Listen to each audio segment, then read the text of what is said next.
Oh, okay. All right.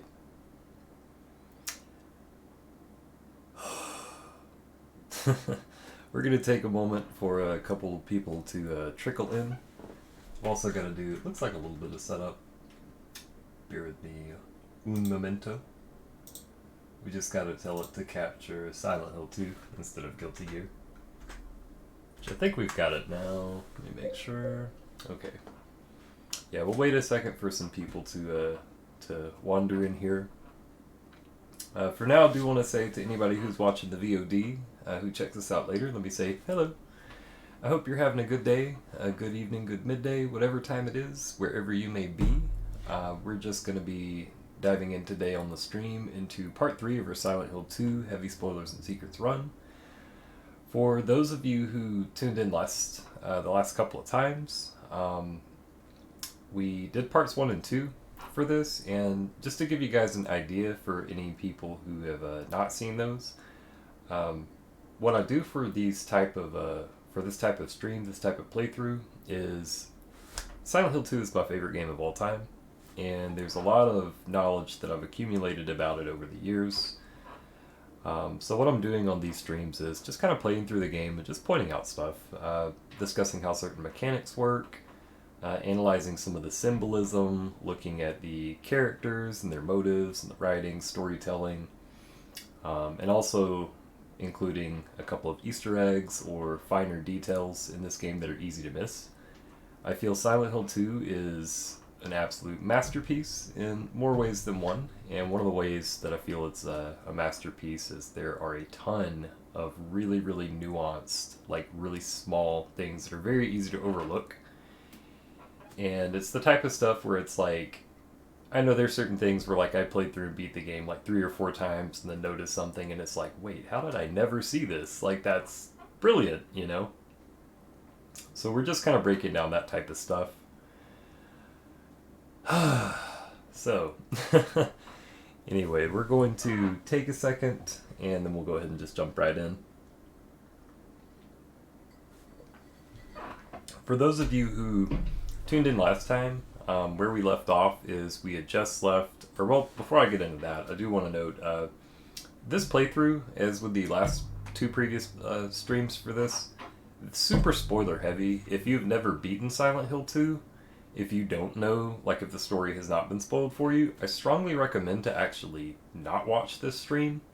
I did a spoiler-free playthrough just before doing these kind of more spoiler-heavy ones.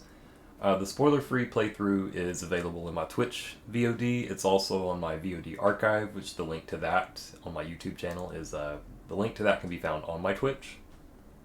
And that's been uploaded there now, so you can watch it on Twitch or on YouTube, whichever you prefer. And that's, you know, if you're just wanting to watch a playthrough of the game and you've never played it before, if you have no interest in playing it yourself, I strongly recommend to watch that one first, because we specifically tried to, or explicitly tried to avoid spoiling or giving away the story stuff in that playthrough. We just kind of let things unfold as they happen.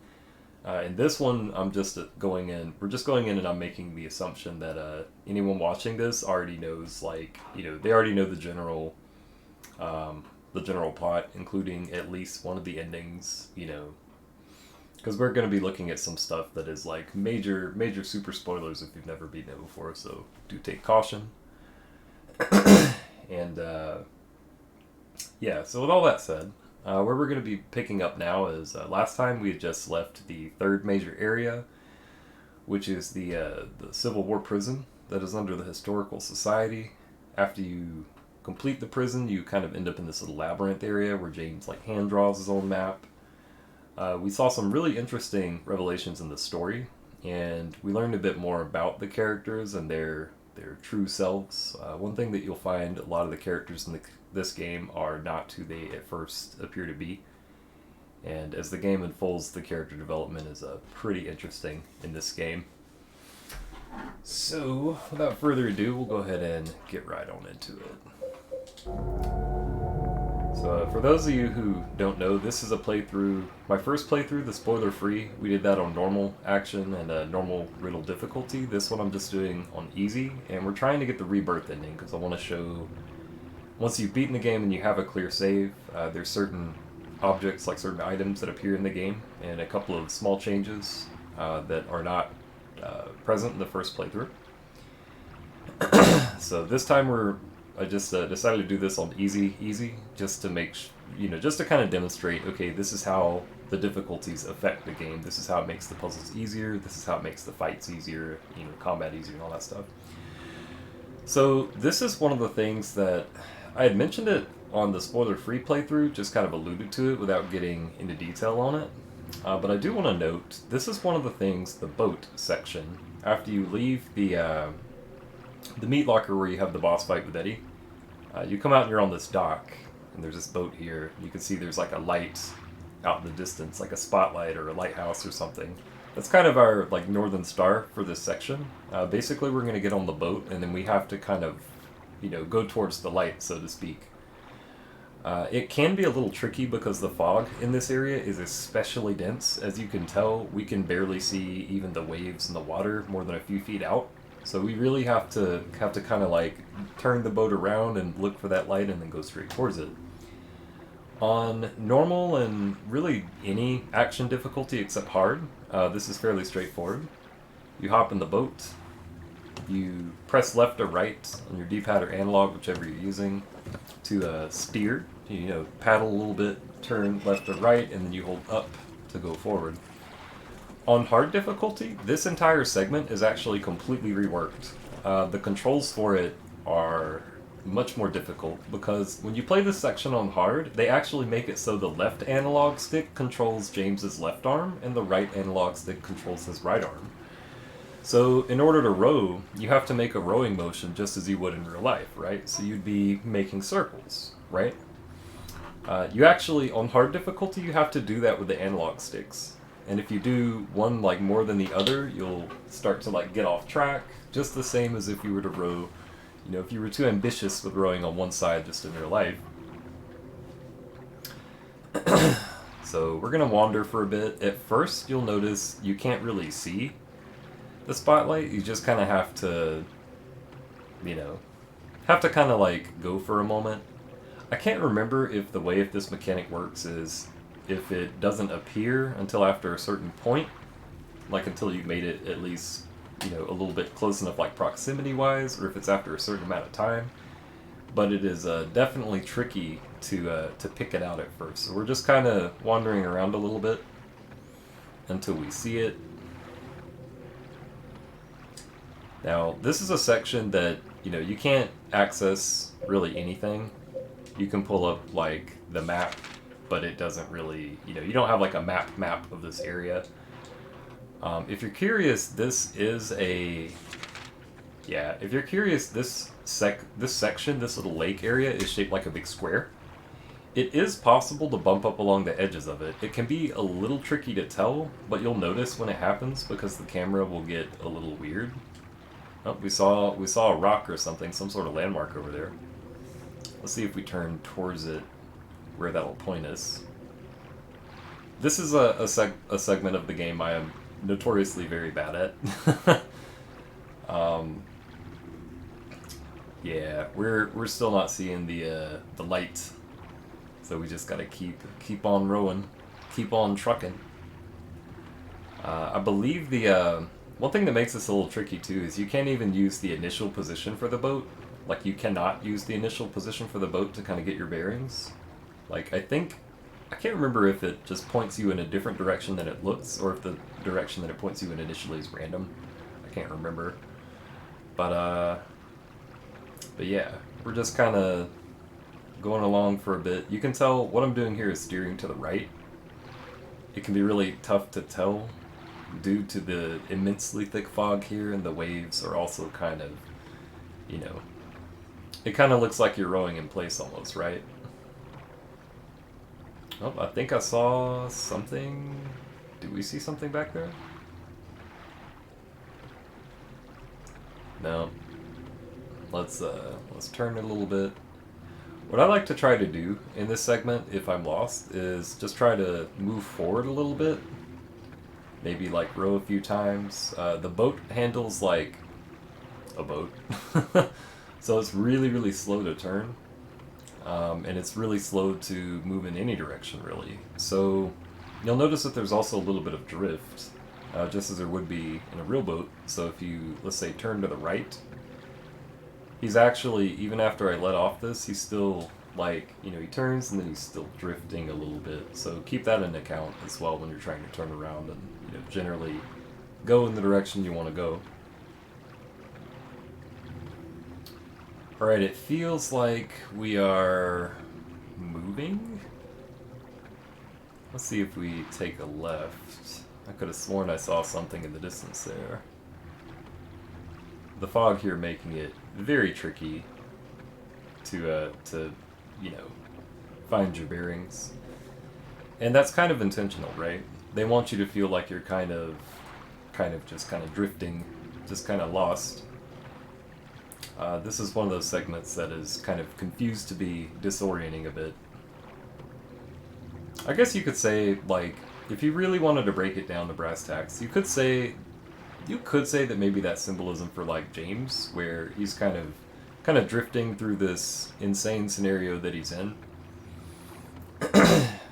He's kind of, or you could say that it's maybe like a metaphor for the mental fog, the mental block that he has on the memory of him killing his wife and doing all those terrible things, and then forgetting that he did all those terrible things, or blocking out that he did those terrible things.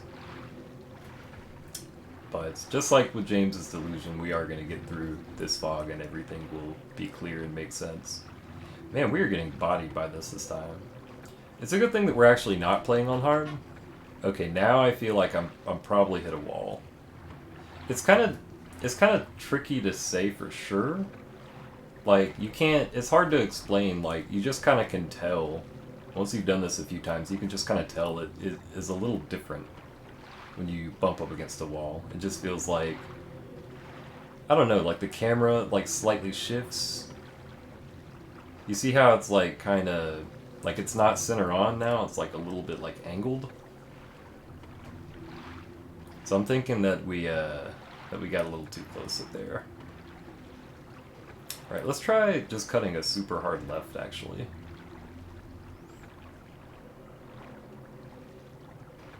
Yeah, this segment is a rough one.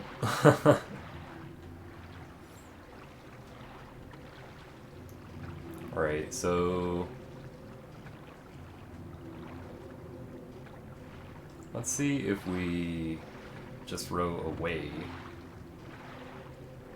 or we get kind of out a bit more. You can also row like back, which is what we're doing now. We're just going straight back, and now we're gonna try to correct from there. It is possible, because this area is square-shaped, it's possible to accidentally like point yourself into a corner. If you do that, usually just like trying to back up and then steer a little bit to try to regain your bearings is usually what's recommended. I don't know if it's just me, or if it's just the enhanced edition, like maybe I'm just rusty, but man, this feels like it is way harder to get through than I remember. It's probably just me, I've probably just gotten really bad at this over the years. So, let me also say to anybody who's tuning in, hope you're having a good one. Hope you're having a good, fine weekend. We're just doing a chill stream today.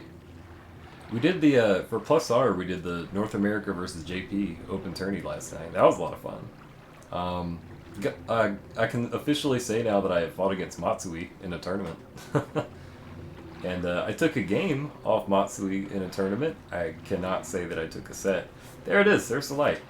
But I can't say that I took a set for Matsui because he won the set. Then I got put in losers and I fought Stone, and Stone wrecked me. I can tell Stone has been putting work into the matchup, so I'm going to need to readjust some things. But today we're not doing any Plus R stuff. I had a Metaphy session earlier, it went pretty well. After that, we're just going to be doing, you know, what we're doing now. Just going through some Silent Hill 2 cozy Saturday vibes.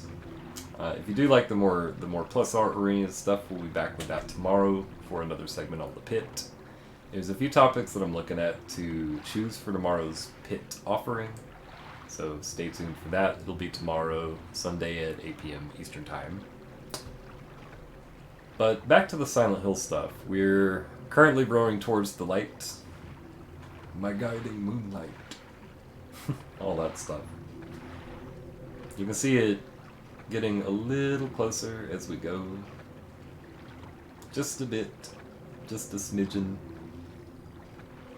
But we're making good progress now. We're almost there.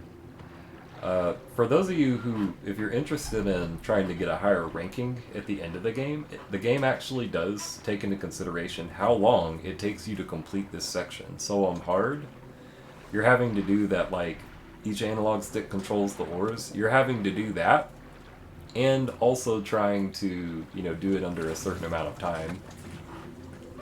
I can't even imagine how pissed off I would be if I did, like, if I was going for, like, a 10-star ranking, and got all the way through, and then it turns out I failed the boat segment, I would be upset.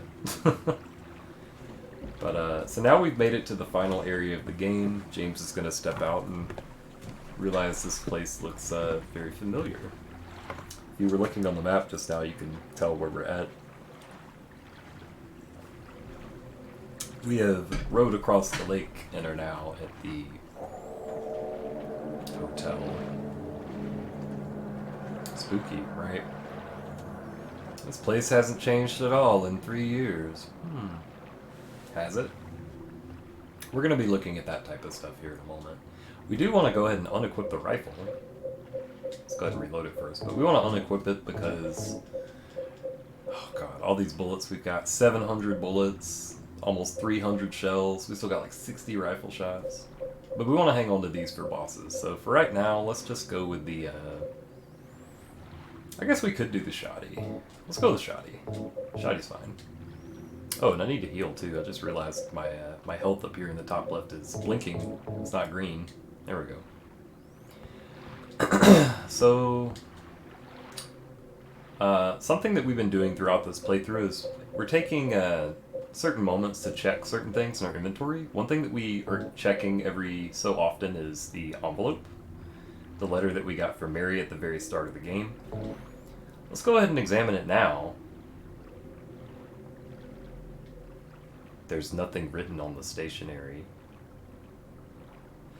This is one of those details that is so minor because the game doesn't really indicate this at all. There's the one sign that we came across when we were exploring the town in parts 1 and 2 of the spoiler-heavy playthrough. We found that sign that's like on a storefront that says magical envelopes, right? That is actually a very, very vague allusion to this thing, which is, you remember this is the letter that Mary gives you where she says, "In my restless dreams I see that town. You promised you'd take me there again someday, but you never did. Well, I'm here now waiting for you in our special place waiting for you." And when you check this later, like when you check after arriving to the dock here, you'll notice this letter is now blank. There's nothing written on it, it's just a piece of paper. I remember the first time that I saw that made my brain explode. I was like, I'm sorry, what? You're telling me, because we've already figured out a lot by this point in the game. We already know, this is something for one of the puzzles. Mermaid music box. We already know that at least some things in this game are figments of James's imagination. We know that the only people that can see the monsters are him, Eddie, and Angela, who are the only 3 like real characters that we interact with. There's Laura too, but she's a question mark. We actually don't know if she's real or not because they did that on purpose. They made it purposefully ambiguous as to whether or not she is a real character. And then Maria is a figment of James's imagination, so she can see the monsters as well.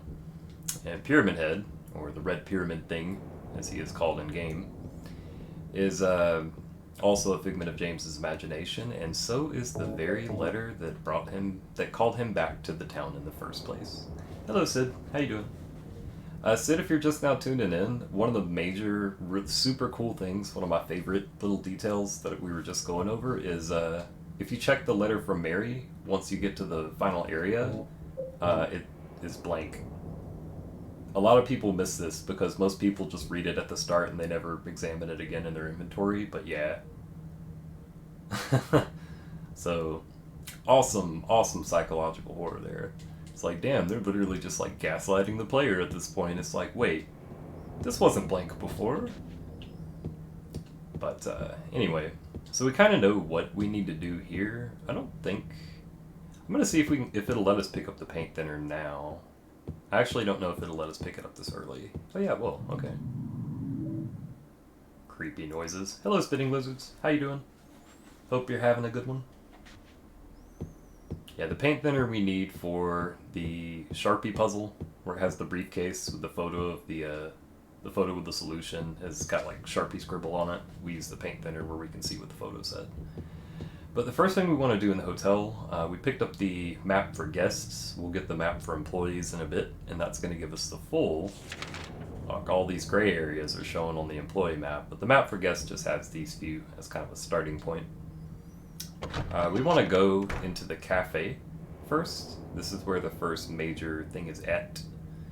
If we walk here for a second, there's a little minor jump scare. Oh, I'm doing good. Having a good time this weekend.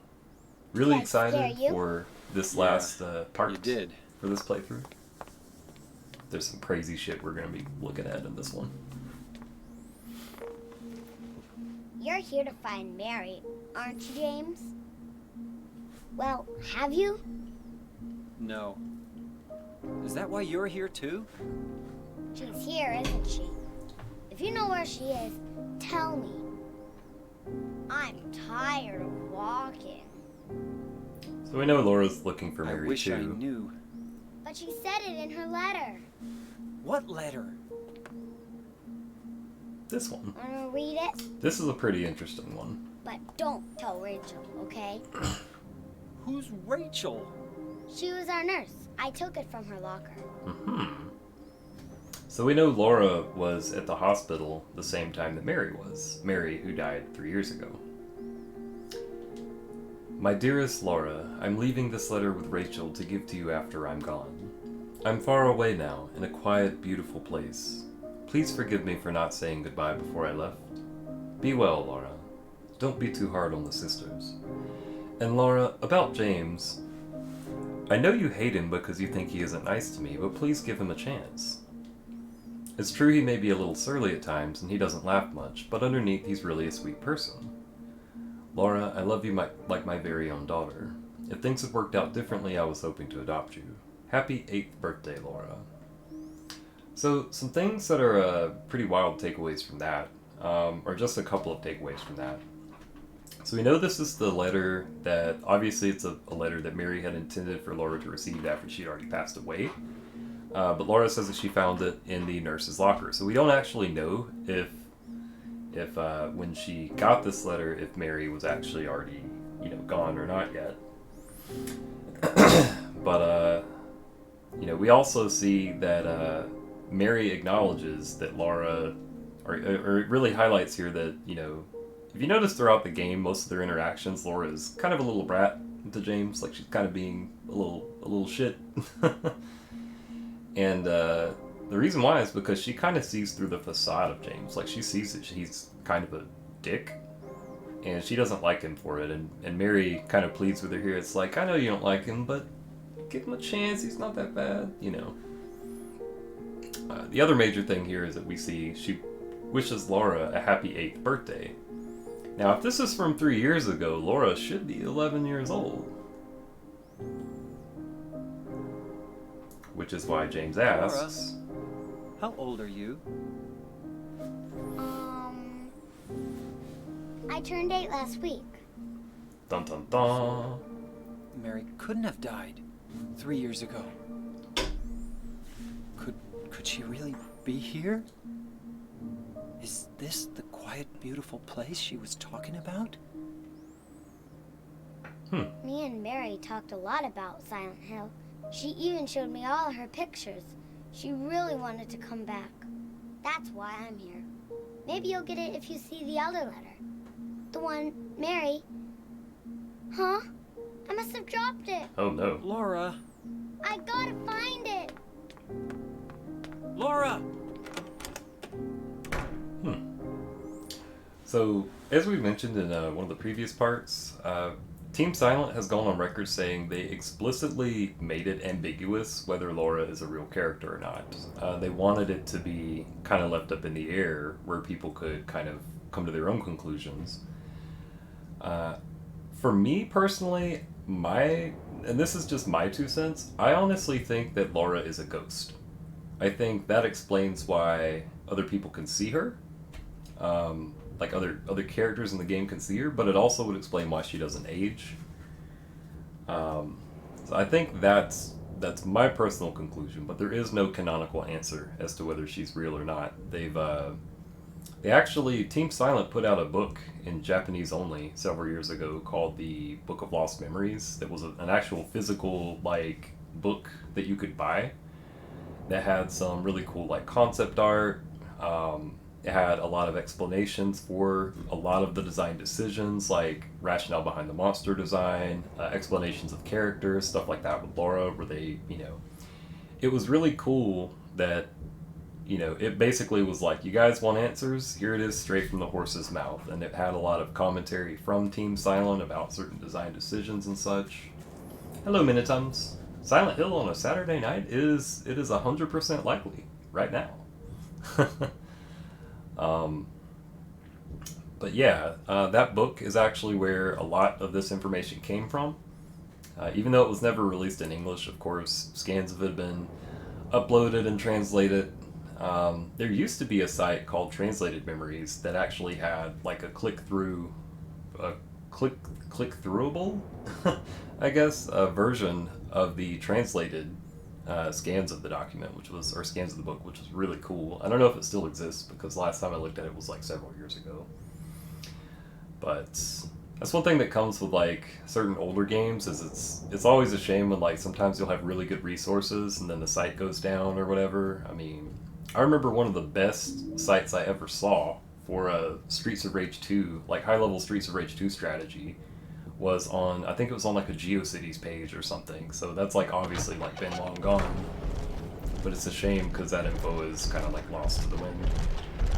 So you'll see now, the normal enemies are a bit more hardcore than what we saw previously.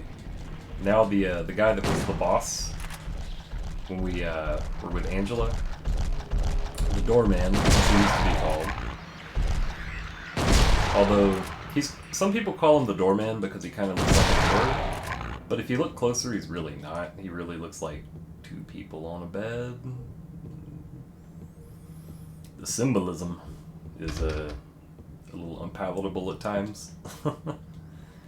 But anyway, throughout the hotel, you'll notice you won't see as many of you will see some of the regular like legs.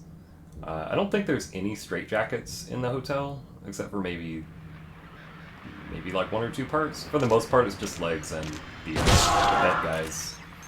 The bed men. Got some Guilty Gear references in here. Right, so this is a little storeroom. We're going to pick up some bullets, some shells. I don't think there's anything else in here. Nah, just a laundry cart, but as James says, nothing useful in there. A lot of these doors are broken, as is the case in most Silent Hills. Sadly, the name Bedman belongs to someone else. Yeah. No working bathrooms in this place. What kind of hotel is this? Oh, actually, there is one that I want to show you guys, because I didn't get a chance to show you last time. One of the things that is one of those little minor touches. I can't remember if this is actually a random chance, or if it only does it up to a certain point. But if you try to immediately go to room 312, if you just take the steps, you'll notice it's gated off up here. And if you listen really closely,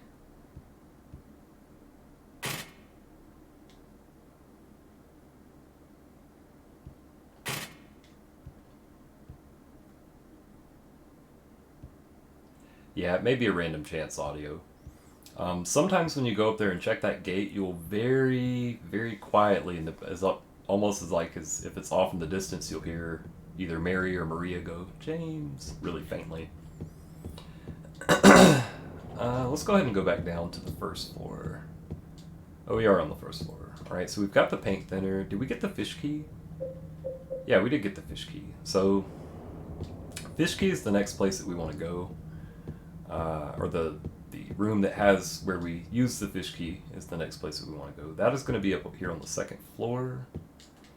And it should be... It's in one of these little side rooms.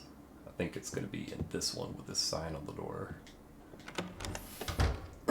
Yeah. So there's a couple of things we can pick up in here. Got a first aid kit. Got some shotgun shells, more shotgun shells. They really shower you with ammo by this point in the game. Usually when you see item boxes or ammo boxes and stuff, usually they'll have like more than one at a time by this point. Suitcase is locked. This is one of the only puzzles that, to my knowledge, I don't think there's actually a hint for this. You just have to... It's like, well, this is locked. What keys do I have? And you just kind of try the ones that you have. Up to this point, you only have the fish key, so it's pretty obvious. But there's, I don't think there's any, like, flavor text anywhere that's like, this briefcase smells fishy, or anything like that. There is another super interesting thing I want to show you guys in this room, in particular. So, if you'll notice, there's, this is basically like a little library, or a study, kind of, right? The first time that you beat this game, there's not much in here. There's just these little tourist brochures. There's, some shotgun shells, a few things you can pick up. There is in one of these places, maybe it's not here yet. I think I may actually have to come back here later, like at a later point in the hotel. Yeah, it's not going to be here yet. If we come back here later, there's going to be headphones on this desk, and you can actually put them on and listen to a little recording. It shows you this little cutscene of some stuff. That only appears after you've beaten the game once. So, let's go ahead and leave here for now. We'll just make a note to come back there later. The reading room, is as it's called. Oh, there's also some stuff on the shelf back there. More handgun bullets. We're easily... Like, I'm pretty sure we're probably going to finish this with over 1,000 bullets remaining. Especially if we kind of lean on the shotgun as we have been. There's more bed door dudes here. One more at least. A couple of blasts with the shotty. And he's toast. So that key that we got just now was from the fish briefcase, was the key to room 204. We'll go ahead and check some of these others just to mark them off on the map.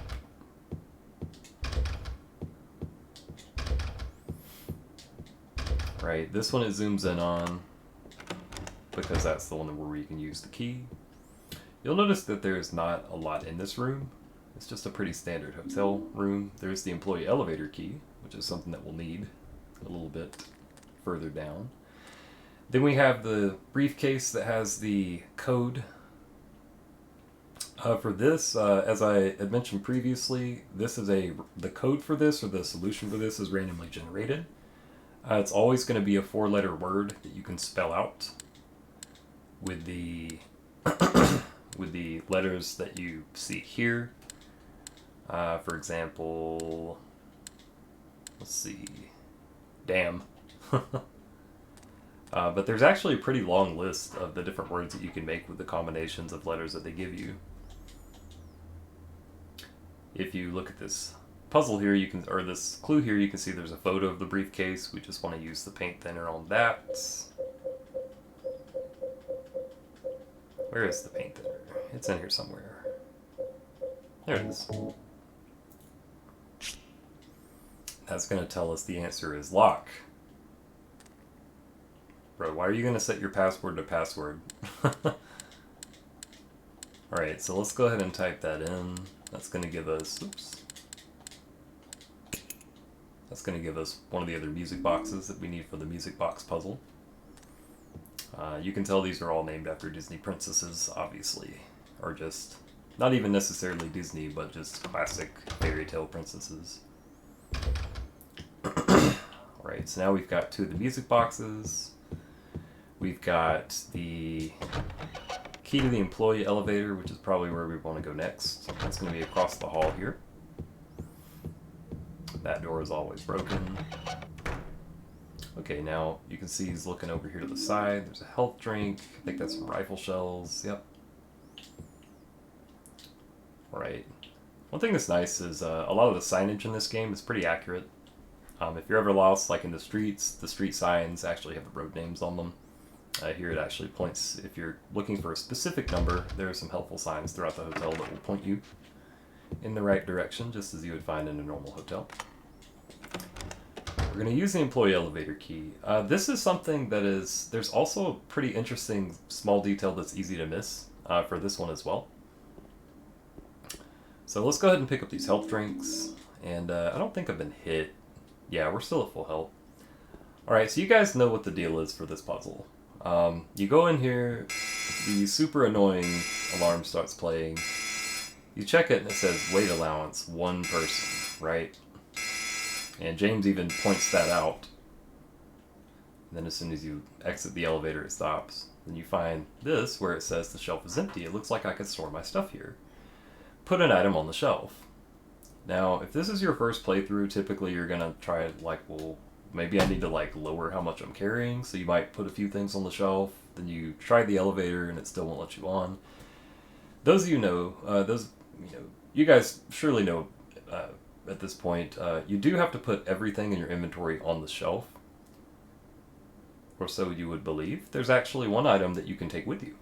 So we have to put our healing items on here. We can't take any of those. We can't take any weapons. We can't take any ammo. So we're gonna put those on.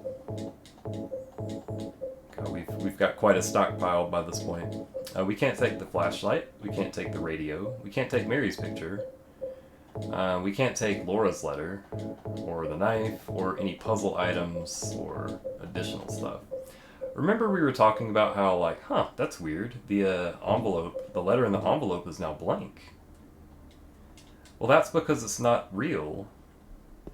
And that's why it will let you take it with you on the envelope, or on the elevator. This is the only item, with it not being a real item, you actually are allowed to bring it on the elevator.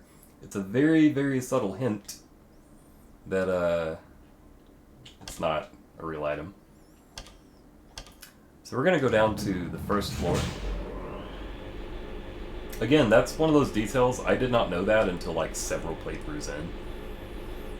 That's something that, if I remember right, I didn't even find that one out. I just heard about it and I was like, wait, what? And then I checked it myself and was like, no way. So now we've got our employee elevator, or our employee level map, hotel map for employees. If you guys remember back when we very first got the flashlight at the very start of the game, I mentioned the light mechanic, how you can only check your map and like examine, like interact with objects and stuff, like interact with like using keys on doors, keys on locked doors and stuff. You can only do that if you have sufficient lighting. And this is one of those areas where you can see we're kind of close to a light over here because the elevator's open. But if we get too far off in the dark areas, it is too dark to do those things. So we can still try to open doors, and that'll mark them off on the map. But we just want to take caution, or take care that, when we're wanting to do certain things, we want to make sure that we're in a well-lit enough place to do that. So now we're in this little kind of office, and we have found the tape. This, of course, is the tape that Mary made, or that Mary and James made back when they vacationed here in Silent Hill 3 years ago, before she had passed away. We also find a can opener, because why not? So now we've got the can opener and the tape. If we look at the tape, it just confirms, it's like, is this really the tape? Yeah, this is really the tape. Silent Hill is written on the label in my handwriting. This is definitely the videotape I recorded back then. And then there's not a whole lot else in this particular room. I think it's really just the stuff. Yeah, it's just the stuff in the safe. So now we can leave here. We can go to this next little area. One of my favorite little Easter eggs is actually in this room. I don't know if it's going to let us look at it yet, but we'll see. There's a schedule book here. The date is from 1 year ago. Interesting.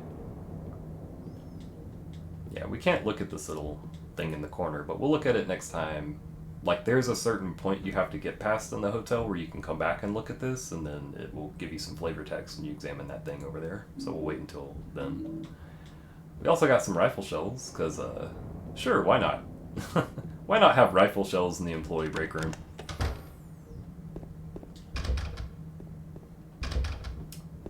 More broken doors. Won't open. Won't open. Not this one. Alright, I think we've got most of the stuff around here. We do need to kind of zip around to this side. There's this one that has the red light on is open. And it's got the third music box that we need, which is for Snow White.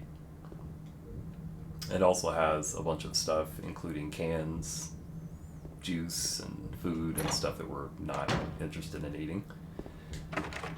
So now we're heading back. And now we gotta get out of here, right?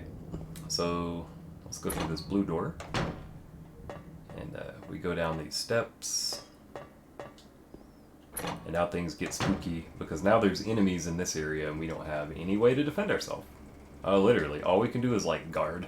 But guarding in this game is pretty bad, which is why you don't ever see people do it. He just kind of tenses up, and I think you take reduced damage or something. Best thing to do is just run past these guys, really. They're pretty slow, and most of the time you can just kind of finagle past their angle as they swing. You can just out-footsie. Also, remember how I had mentioned before that this entire hotel is a reference to the hotel in The Shining? This is the boiler room, which, for those of you who have read the Shining book, you'll know it's different from the ending of the movie, where Jack freezes to death out in the hedge maze. In the book, Jack blows up the hotel by overloading the boiler. So, what? And oh my god. Okay. The leggy boys. Alright. There's a couple of things in here, just some health drinks. And, you know, just a big can here. Looks like a can of, like, tomatoes, or I don't know, some large can. It's like a Costco can of corn or something. We're going to use that can opener and find that it has something in it that is, light bulbs. You know, you got to keep your light bulbs fresh, I guess. And even James is like, there's light bulbs in the can. Like, what the fuck? Alright, so we've got our can fresh bulb. Oh my god. Okay, that's not the right way. Alright, let's go ahead and walk out the other door, and that takes us to the back door for the bar. There's not really a whole lot we can do in here just yet. But the reason why we need that light bulb, I tried to use the bar key, but it's too dark. Remember what we were talking about, the light mechanics in this game? This is one place where it actually comes into play for a puzzle. You have to get the can opener so you can get the light bulb, so you can put it in this flashlight so that you can see the keyhole where you can use the bar key and leave. Now there are a few more dudes in this hallway. If you guys remember, this is where we picked up the paint thinner a moment ago. These guys, fortunately, are just legs, and they're easy. We can just run past them. It doesn't matter. Then, I think if we hadn't killed... Yeah, if we hadn't killed the bed guys, they would still be there. We'd have to deal with them. But we already took care of them when we came in, so no worries. Let's see how we're looking inventory-wise. Let's see. So we picked up the last music box, we got the tape, and then the other stuff is just healing. So now we really need to get back to where we can pick up all the stuff that we've dropped off at the employee elevator. Whoops. So to do that, we're just gonna run up these stairs. I believe it's gonna be to the right? Nope. I always get east and west in this hotel confused. I think it's just the way the camera is in that room. Oh my god. I think it's the way the camera is in that room. It throws me off because it's the camera is facing at you from the northern direction. So it makes me think it's upside down.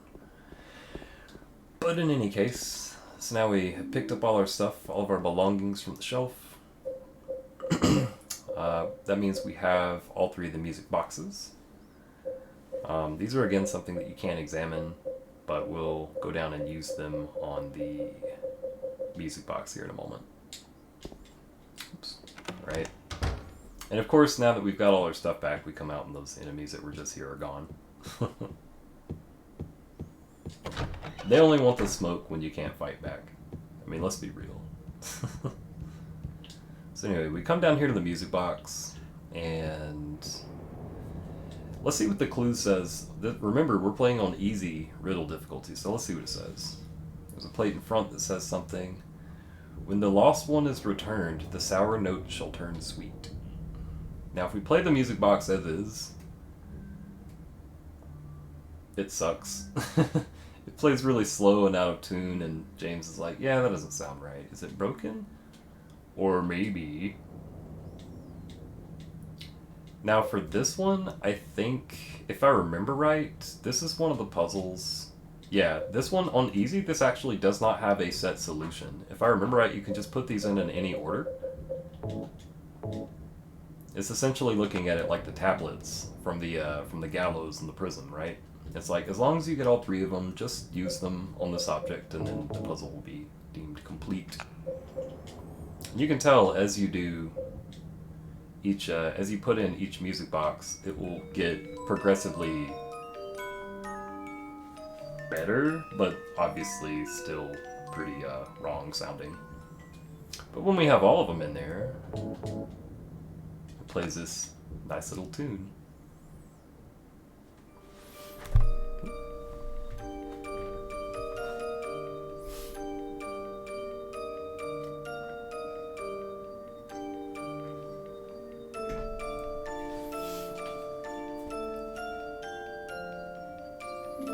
And now there's the hotel stairway key. This song will play until you leave this room. If I remember right, I think it will continue to play it even if you come back. But let's go ahead and check before we just start doing all that, because that's a pretty major thing, right? Let's go ahead and check some of the other places we had looked a moment ago. Let's see what happens if we can go in that reading room. Let's see if those headphones are there, right? Headphones are still not here yet. Okay. So in that case, we will circle back. I think the last item that we need as well is going to be here, which it should be the Crimson Tome. But we will we'll try to circle back to this in a bit. So let's go ahead and go up and unlock that third floor just before we use the tape. So, alright, that one's locked. Oh, you know what? There's something I actually forgot to grab. In that room with the music box, there is a kind of like a receptionist desk slash like office. We want to go in there. Yeah, we want to go through here. That's going to take us back into the big music box room. And then we want to step over here to the side room, where we can see it has a note that was left for James. Mr. James Sunderland, the videotape you forgot here is being kept in the office on the first floor. We already got the tape. Now we just need to get the key to the room, which is in this little cubby. James! There it is. Key to room 312, the key to the room where Mary and I stayed. Not anything else here. That door's busted. Nothing particularly of interest. Just music boxes doing music box things. Alright, so let's head back up. I think it's this side. Damn it. Every time. Okay, and here's the stairs. Okay. So let's go up and use that key. And... oh, for those of you who are wondering, you know, I was talking on the last stream for this, I was talking about the dog ending, how you have to get the dog bone and you use it on a door that is normally broken. It is this door. If you notice when you come up to it without the dog bone key, it's just lock's broken, can't open it, you think, oh, it's like the other 9 billion doors in this game that are just broken, that are just essentially cosmetic. But yeah, if you have the dog bone key, you can actually use it to unlock that door, and that's how you get the dog ending. which we'll be doing a stream for the other endings as well. I've just decided I really like this game, so I'm probably going to do some other Silent Hill streams just for funsies.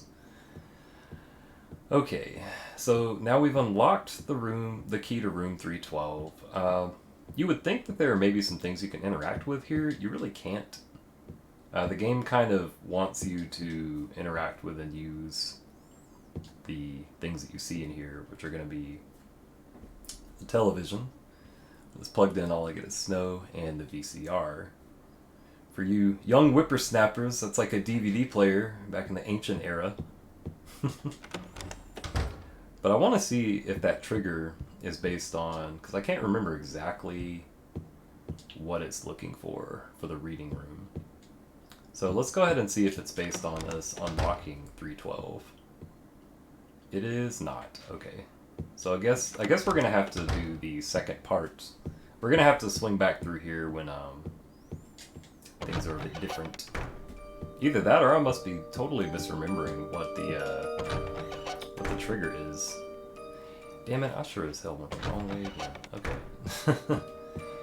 But I'll have to look and see what the trigger for the headphones is. I thought that I would have already got them unlocked. Maybe there's something else that I should have done that I missed.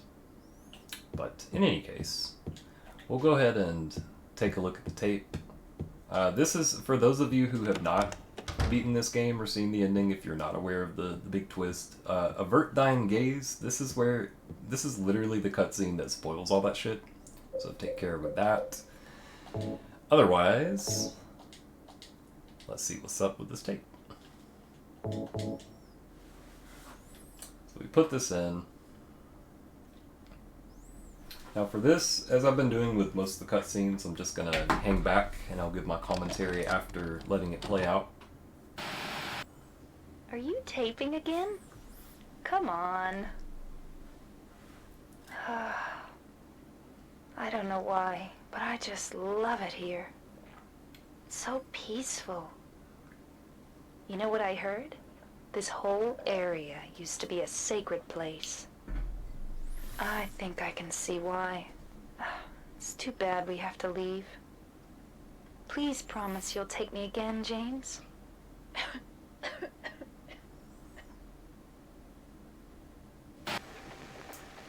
And then it cuts to this segment. It is kind of hard to tell due to the graphical, like there's a pretty heavy noise filter, but if you watch what he's doing is he's taking the pillow out from behind her, and if you look really closely you can actually see him smothering her with it here. Now, for those of you who don't know, they actually did record the muffled screams. They had Mary/Maria's voice actress do a recording with like the muffled screams, like her literal dying noises, and they decided that was too extreme, so they left it out. If you snip around on the internet, like if you search on YouTube, you can actually find it. It is pretty disturbing. So it's like playing, or after listening to it, it's like, yeah, I can see why they left that out. That's a bit much. And with that, the illusion, or the delusion, is shattered for James. He realizes everything that happened and feels bad, man. He's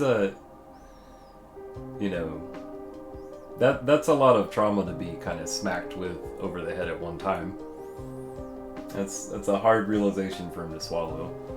And of course, when Laura comes in here in a moment, she's like, "Oh, did you find Mary?" And he, well, we'll see what happens here in a moment. I really like the kind of like hesitation in this scene, where like it really does the slow pan. You can really like let it sink in. So there you are, James. Did you get the letter? Did you find Mary? If not, let's get going already, okay? Laura.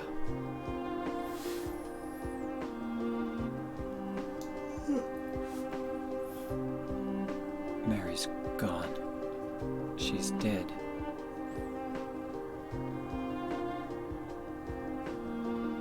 Liar, that's a lie! No, that's not true. She she died because she was sick? No. I killed her. Damn.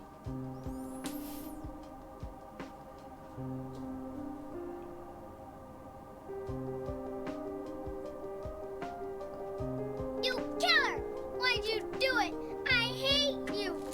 I want her back! Give her back to me! I knew it! You didn't care about her! I hate you, James! I hate you! I hate you! I hate you!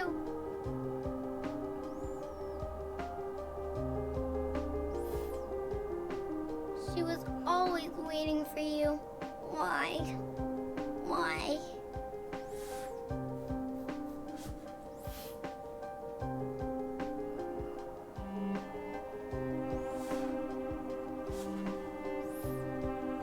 I'm sorry.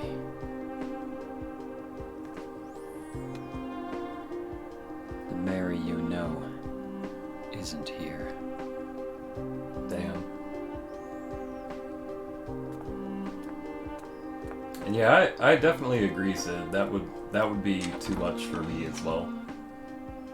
I like the more subtle, you know, you see him pull out the pillow through the grainy filter and then you piece together like, oh, I'm sorry.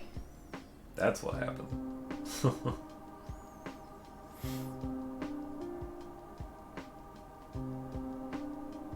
And then of course his radio goes off. James, where are you? I'm waiting. I'm waiting for you. Please come to me. Do you hate me? Is that why you won't come?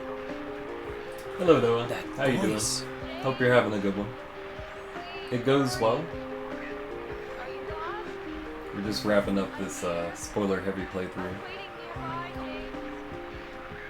Now, if you notice, this is one of those audio clips where if you hang out here, you can hear a little bit of additional dialogue just for a second. She's just calling for us here. All is well, and cheers to you as well. I'm also glad that you're doing good. So now we go out and the whole illusion is broken. Do you guys remember there was a certain photo or a certain painting that we came across in the prison called Burning Man? I don't know if you guys remember that particular one that we saw in our last playthrough. We're going to see if we can pull it up here. I think it's painting 3. Nope, it's painting 1. Yeah. Doesn't this look familiar? Because it should. This is what actually happened to the hotel. If you look, this is the wireframe, like, blueprint of the hotel, and we can see it's on fire. Because that's what happened since James and Mary took their touristy trip to Silent Hill, is the hotel caught on fire and burned down. Well, not burned down, but it's now like a condemned, sopping wet from the sprinklers, gross, moldy mess that we see now. It's one of those things where the game kind of like foreshadows that, but at the time you just look at it and you're like, huh, weird painting. So now we can tell everything is in its, you know, with the illusion shattered, we see things as they really are, much like James. The hotel caught on fire, everything is sopping wet from the sprinkler system, it's all super gross and wet, looking a little moldy. Let's go ahead and check and see if we can get into that reading room, because now I'm curious if the trigger for it is watching the tape. It could be. I also want to see, yeah, now all the books are gone, or a lot of the books are gone, everything is like more messed up looking. Man, did I just miss the book? I don't know, but yeah, now we can see the headphones. There's the book, Crimson Ceremony. So we're on track to get the rebirth ending. You'll notice the other two are just items you can pick up. You can't really do much with them. Like the white chrism is literally just not even an item you can examine. It just says it's like a bottle with white fluid or something. The obsidian goblet you can examine, and it says that there's like a snake, engraving around the base of it. The tome of the Crimson Ceremony you can actually look at. The title is Crimson Ceremony. Speak, I am the Crimson One. The lies in the mist are not they but I. You all know that I am one. Yes, and the one is I.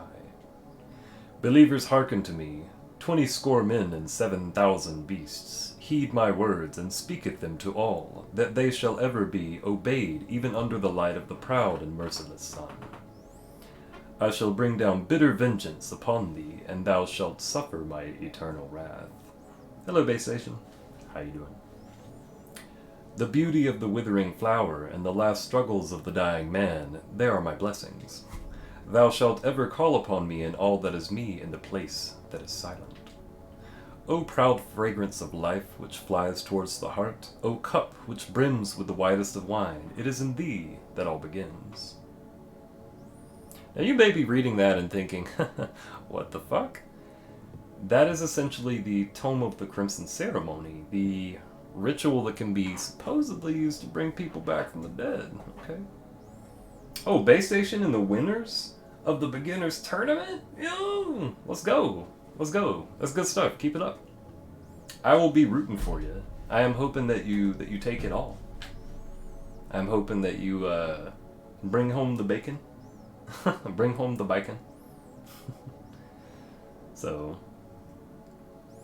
looking at the I mentioned before about the headphones, and you can see now that the illusion is shattered, the trigger being watching the tape. Now we can come back and we can see these headphones, and if we listen to them, this is, whether you listen to these headphones or not, is one of the many triggers that affects which ending you get. Mary's going to die?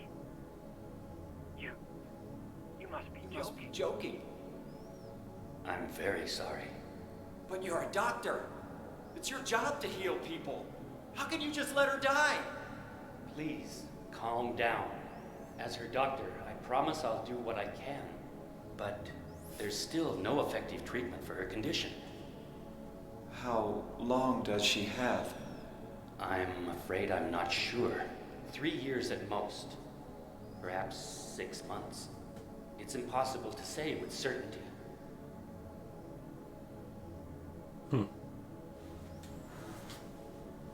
You'll notice that's one of those things you can only examine one time. When you try to listen, it just says you can't hear anything else. Creepy. But yeah, so now we've seen that. I want to say, I think if you listen to that, that increases the chance of getting the in water ending. I think. I can't remember the exact effect that has on the ending triggers, but I know that it's one of the things that's taken into account for the calculation. At this point, we are now in the gross, like, modern, like the present day, the real Lakeview Hotel. And we can see, in order to save time, the developers were nice enough to start with some of the areas scribbled off, just to save us time of having to check those rooms. There are a couple of doormen in here, if I remember right. Maybe I'm remembering wrong. There are no doormen in here. Okay, cool. So, one thing that's interesting about this area, it's kind of a puzzle. Not really like a puzzle, but it's just, you have to be careful which doors you enter, because they will warp you to other doors between this hallway and this hallway. So we want to try to get over here, and we have to figure out which door it is that we need to go through on this side. So for example, if we open the door to room 207, it puts us out, like we walk into 207, and that walks us out of 204. If we walk into 204, it's a two-way, so it takes us back out of 207. So that leaves us 201 and 202. If we walk in 201, lock is broken. So 202 is going to be the obvious option. That's actually going to put us out of, from 202 to 219. And then we have to do kind of the same thing over here. There's also a couple of bullets, so we want to grab those. Man, there's just black mold everywhere. That one put us out of 207, so let's go back. Let's see what happens if we just try to go in the way we came. That puts us out of 220 across the hall. If we go down here and check the left. Yeah, that one. Oh, There's one that we missed back there for 216. That one puts us nowhere because it's also broken. And then I think room 212. If we try room 212, I want to say it puts us...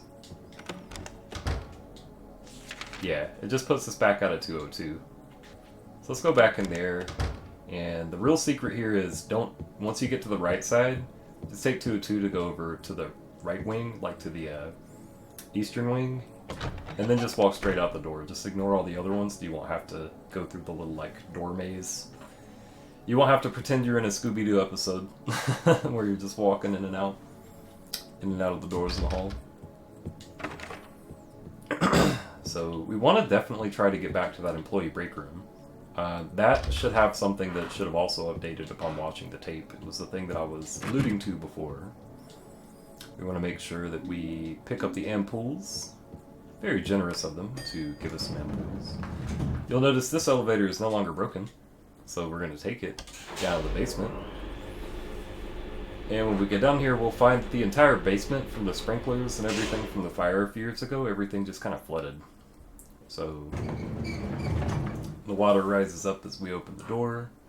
There are some enemies in here that you'd want to watch out for. It's some of the straitjacket guys. They're already on the floor, so they're just skittering around through the water. So you got to be a little careful. Watch your feet.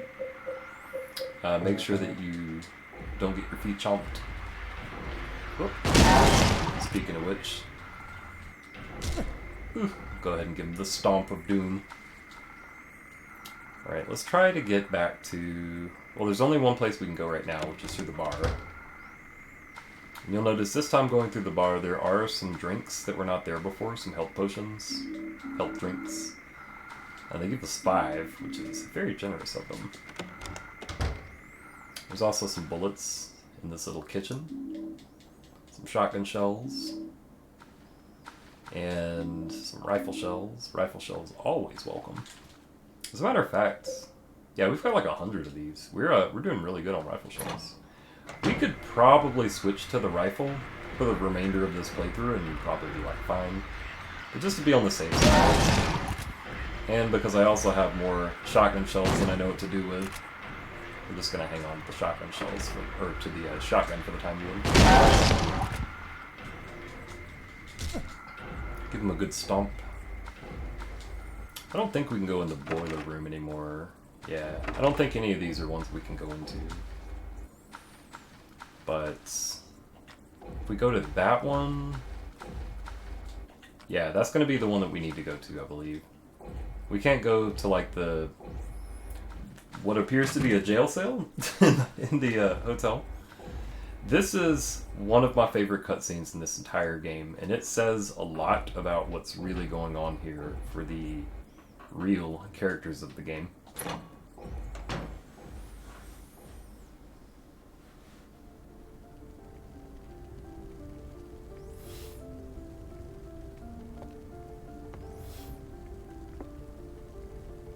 Everything being on a fire is a bit different.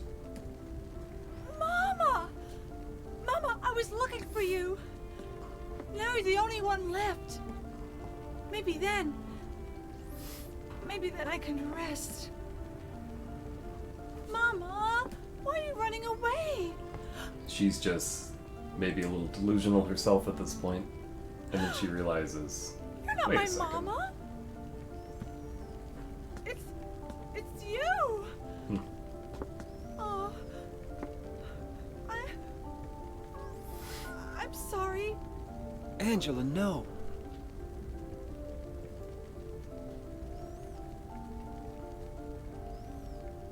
So now, Thank you for saving me. But I wish you hadn't. Even Mama said it. I deserved what happened. No, Angela. That's wrong. is it?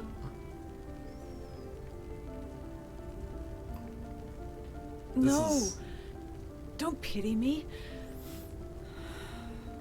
I'm not worth it.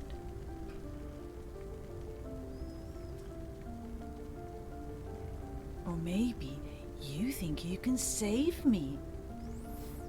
Will you love me? Take care of me? Heal all my pain? You'll notice the camera, he kind of like shirks back and does like a little slight head nod, like, no. That's what I thought.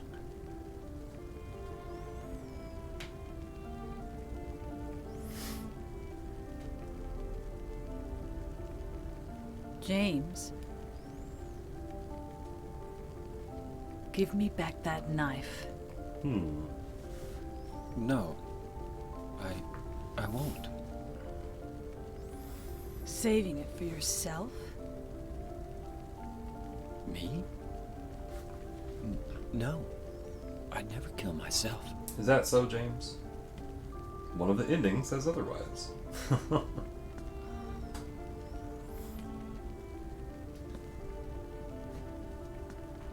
And now we can see she just kind of retreats into the fire. This line is super important. It's hot as hell in here. You see Yeah. it too. For me, it's always like this.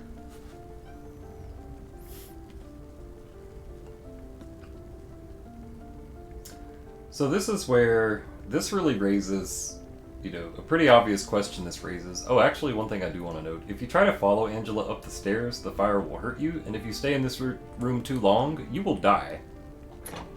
You will actually just keel over dead if you stand in that room too long. So you want to, unless you're looking for a quick game over, you want to walk out of that room after that scene. But, yeah, so that raises a pretty obvious question. Well, wait a second. Is Silent Hill like hell?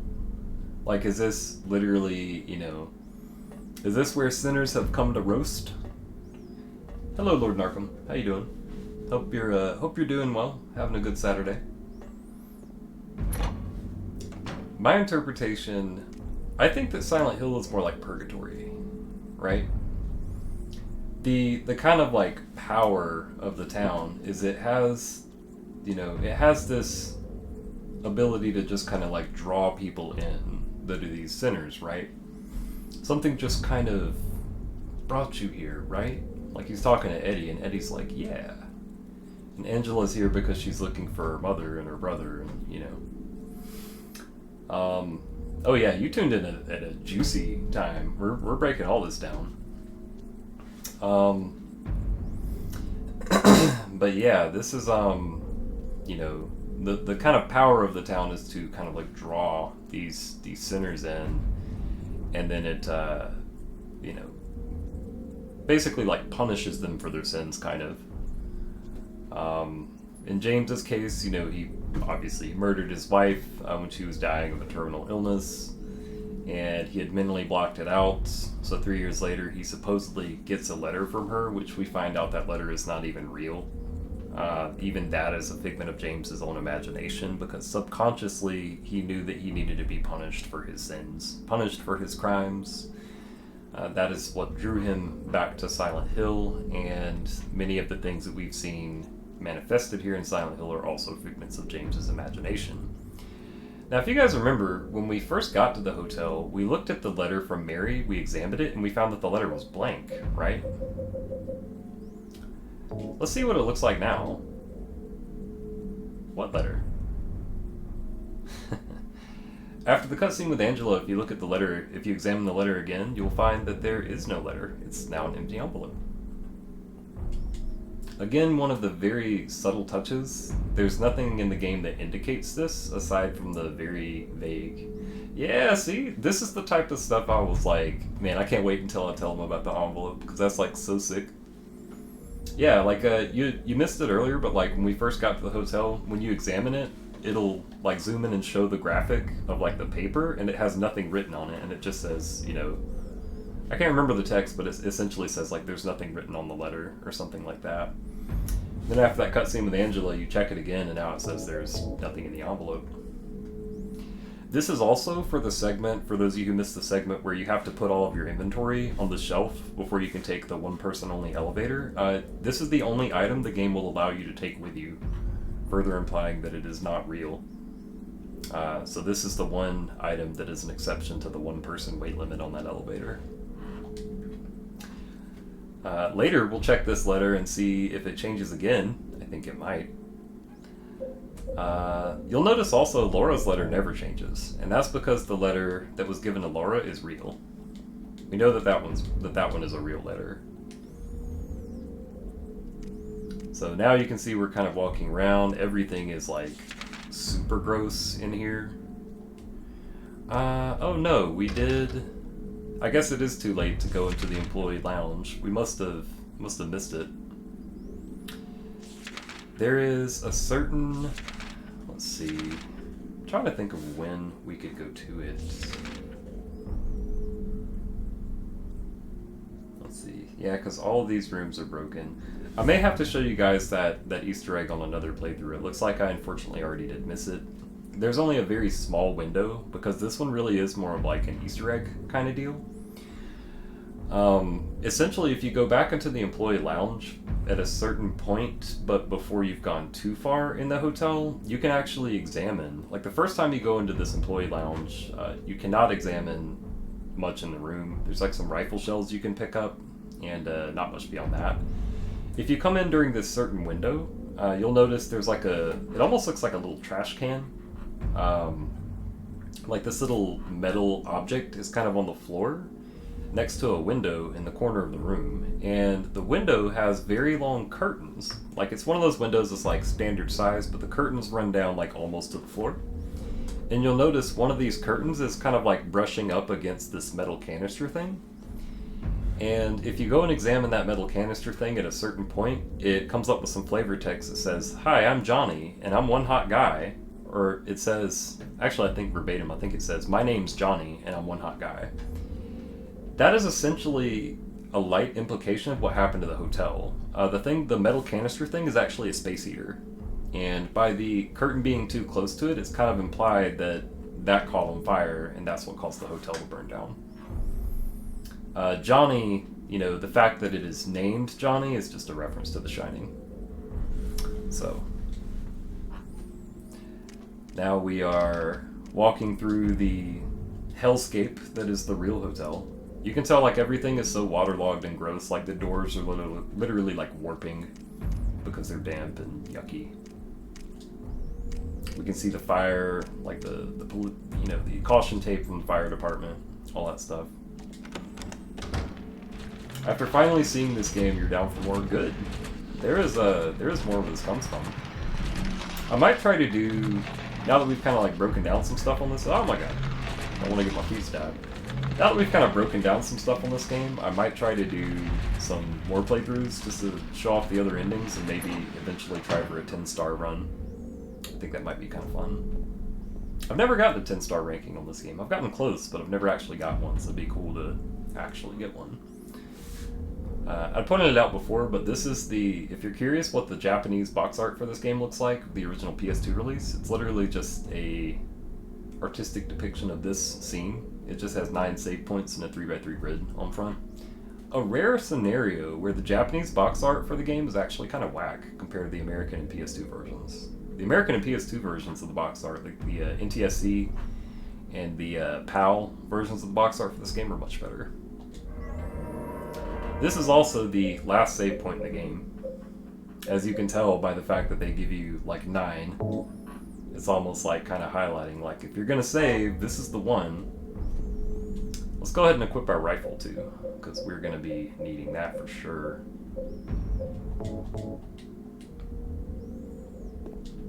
We've already got it reloaded. Now, there's some interesting stuff that happens in these next couple of cutscenes. We will go ahead and let them do their thing, and we'll point out stuff as we go.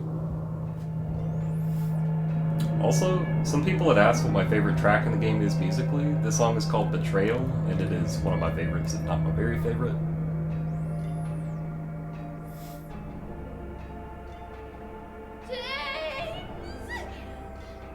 You can see here Pyramid Head again, trying to show to James Mary is dead. And she was murdered. Even after James already knows the truth, Pyramid Head's still out here again killing Maria just to show to him, you know, Mary was murdered. And cough, cough, it was you. But now we see James actually reveals a little bit about the Red Pyramid thing. I was weak. That's why I needed you. Needed someone to punish me for my sins.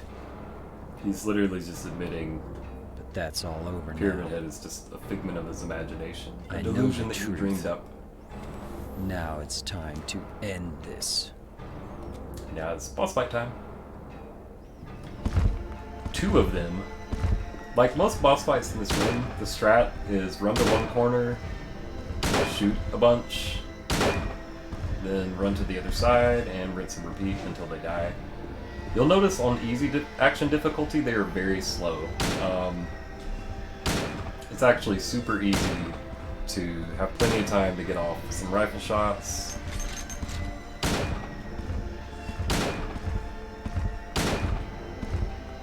You can actually get off several. They also have less health on easy difficulty, so this shouldn't take too long.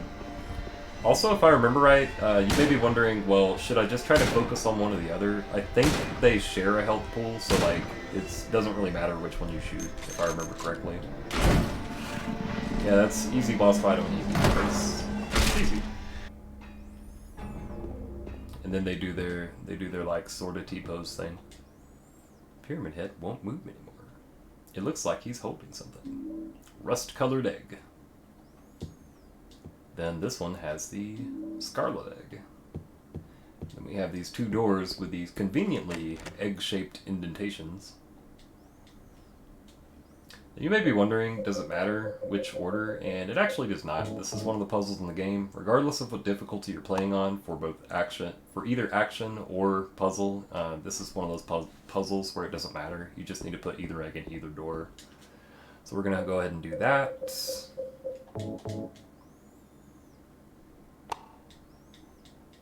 And then we're gonna walk on through.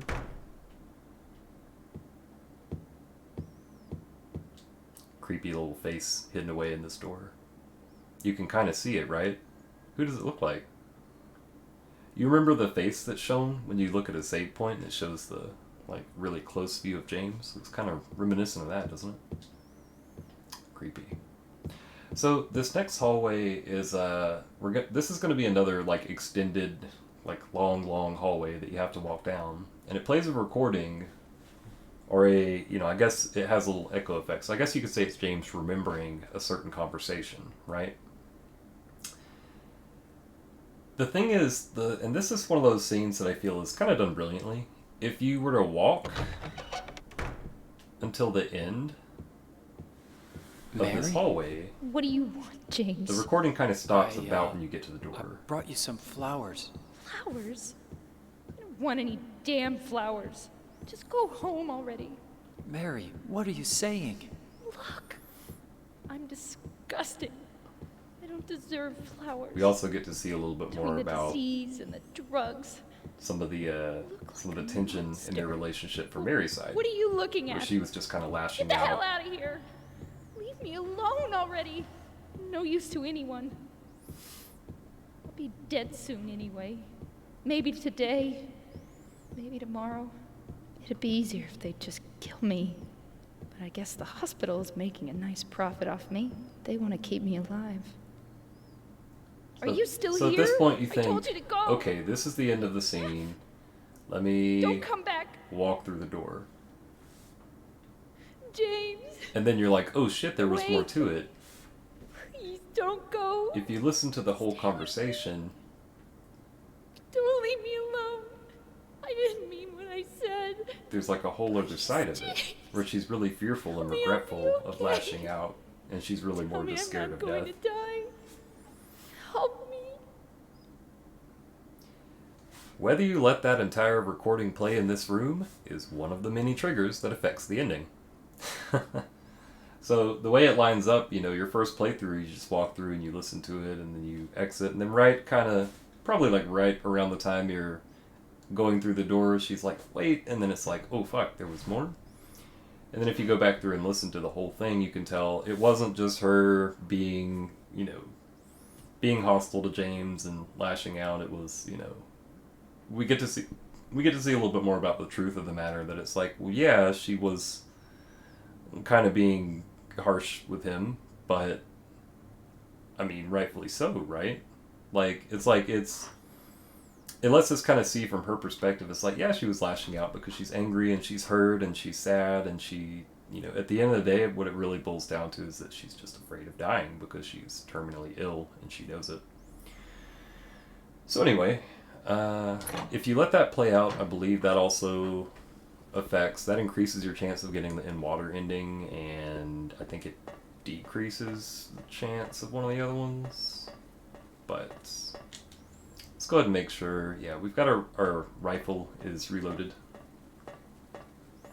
Let's go ahead and wander up to the top of this one. Mosey on along.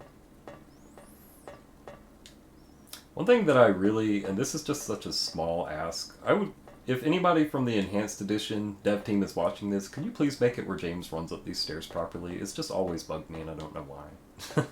He always does this little stutter step thing. And then once we get up here, it's an obvious point of no return. You miss your favorite Silent Hill 2 speedrunner? Who's that? I honestly have not. I need to watch more Silent Hill 2 speedruns. She would stream this game from her couch, what made it seem really cozy. That'd be sick if I could fit a couch in here. San Gillespie? That's pretty sick. I've actually been watching there's a 10-star walkthrough I've been watching recently to try to kind of like start making a mental checklist of like, okay, I need to make sure I do this, so that when I start doing 10-star run attempts, it will be maybe a little smoother.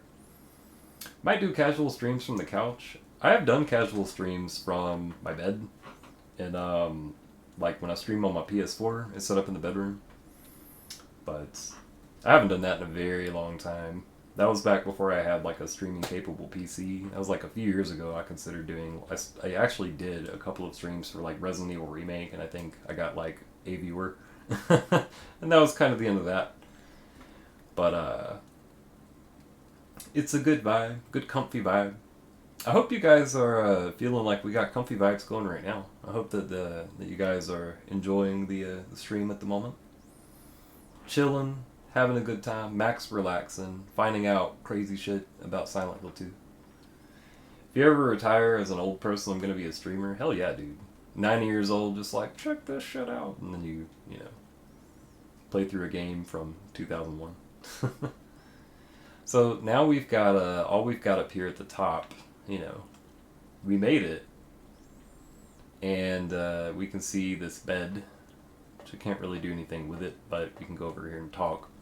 Now, this exact cutscene is, by the time you see this is going to determine, or it's going to effectively tell you which ending you're going to get based on the dialogue of this scene. It also determines who you fight. If you fight Maria, or if you fight, like, Mary. Mary?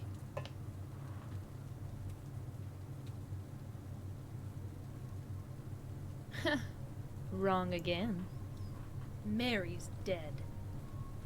You killed her. You can tell there are some slight differences in the Maria? dialogue, even though the vibe is the same. Maria, I'm done with you. And he realizes he doesn't What do you need mean? the delusion of Maria anymore. But I can be yours.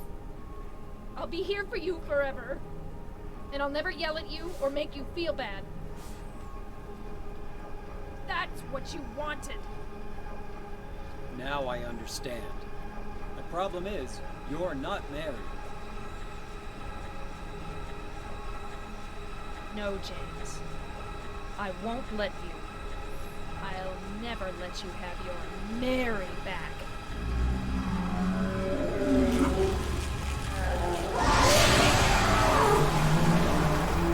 Crazy.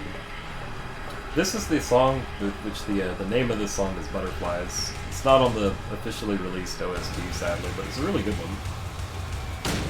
Good little industrial track. Some good boss music. Spitting Wizards, enjoying the stream a lot. Watched a walkthrough of this game years ago. It's nice to see again. I'm glad to hear that. I love this game. I love sharing it with people. It's so fucking sick. Man, this is an easy final. You just kind of stand back and a handful of rifle shells away from them. It is a wrap. One thing I do like about this game, you know, in newer games, a lot of them have like moral choices where then you might have a situation like this and it's like, will you kill her or not? And in this game, it is a bleak reminder that you do not have choice. The game will not proceed until you shoot Maria / Mary at this point. So we're gonna go ahead and land that final shot. Let's see which ending we got. Let's see how things unfold. I think we got the one that I was going for. Oh yeah, you can see a photo of the two of them in the back and a drawing or a doodle of the hotel. James.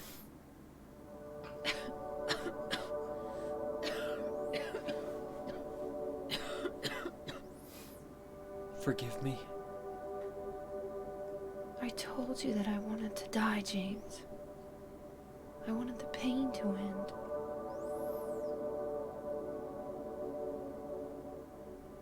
That's why I did it, honey. I just couldn't watch you suffer. Was it really? No. Partially. That's not the whole truth. You also said that you didn't want to die. The truth is, part of me hated you for taking away my life. You killed me, and you're suffering for it. It's enough, James. She gives him her final letter to him. The real, the real letter, I guess you could say. Mary? James. And then she passes away in his arms. One thing I appreciate is that this game doesn't make it black and white, like, oh, either she died from a horrible disease or he killed her because he just secretly hated her. It's like, he did care about her, but he also, like, it was complicated, right? Like, he cared about her and he didn't want to see her suffer, but he also didn't like the tension and turmoil in their relationship and how he felt like it was like stealing his life from him. He wanted his life back, so to speak. Now you can notice on this ending, this definitely didn't happen the first time, where he picks her up from the bed and takes her out of the room. Let's see where they go.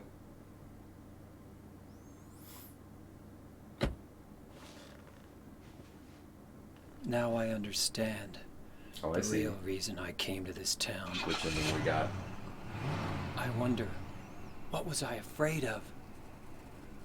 Without you, Mary, I've got nothing.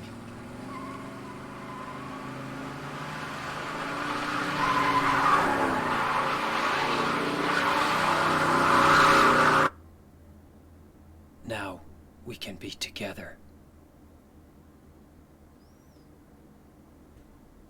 In my restless dreams, It is I see that heavily town. implied that he loads her body into his car and Silent drives Hill. into the lake, which we are now at the bottom of. Hence why we You can see the promised bubbles you'd and take whatnot. me there again someday. I was hoping we'd get the rebirth ending, But but you apparently never we got did. In Water, which is Well, a very dark ending, I'm and alone one there that now. people tend to. A In lot our of people feel special this is place. the most canonical Waiting for ending, you. but there is no true canon ending for this game. Waiting for you to come to see me. But you never do. Remember we were talking And about so how I wait. Maria is essentially a butterfly? Wrapped in my cocoon of pain and loneliness. Another reference to that metaphor I here. know I've done a terrible thing to you. Something you'll never forgive me for. I wish I could change that. But I can't.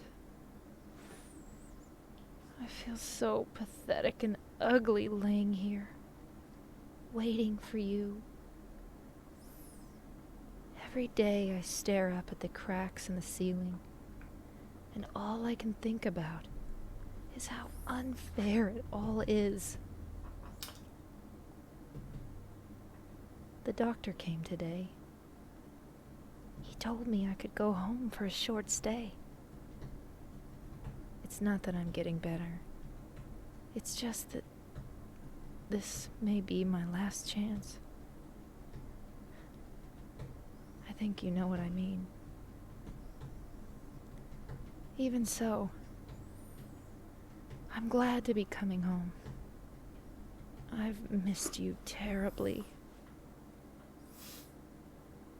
But I'm afraid, James. I'm afraid you don't really want me to come home. Whenever you come see me, I can tell how hard it is on you.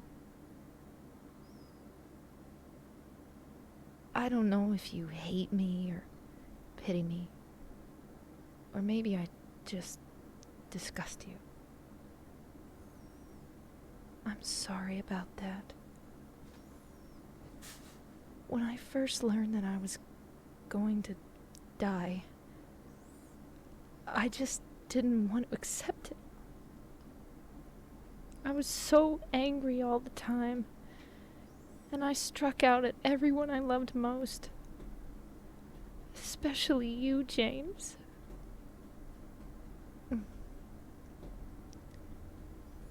That's why I understand if you do hate me. But Justice's grab I range. want you to know this, James. It's enormous. I'll Still good shit though. You can run it back. love you. You can run it back from losers. You got this. I believe.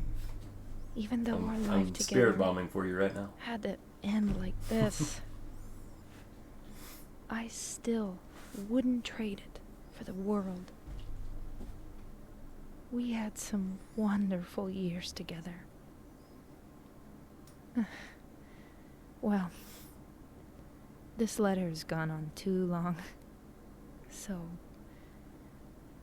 I'll say goodbye. I told the nurse to give this to you after I'm gone.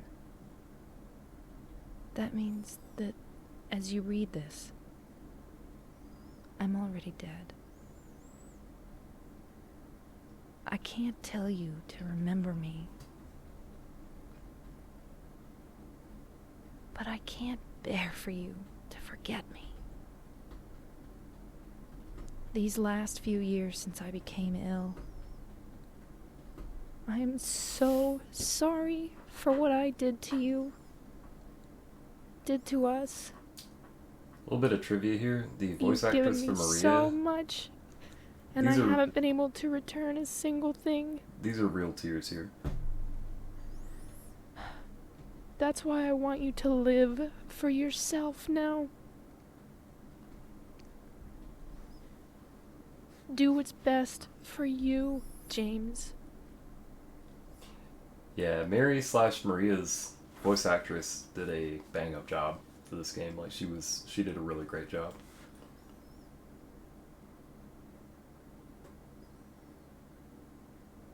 A lot was put in this game. James, It's worthy of a good remake. I agree. you made me happy. We'll never get it, but because Konami sucks. Fuck Konami. All my homies hate Konami.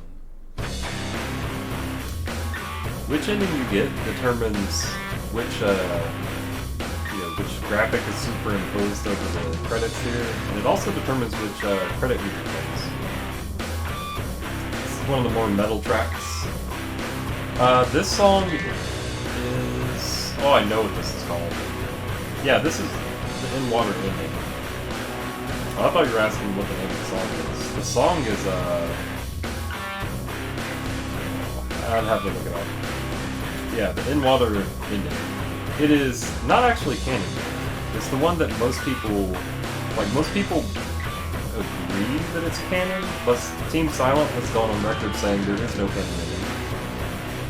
This is the, I guess, most canon, just because Yeah, and there are some things that kind of like soft confirm it, like some of the stuff that happens in Silent Hill 4, where like you see James's father as the superintendent of the building with the apartment that Henry's stuck in. And sometimes you can like talk to him through the peephole at the door, and he actually mentions about like, yeah, my son went away and never came back. So it's implying that, you know, it's one of the endings where he was not in town.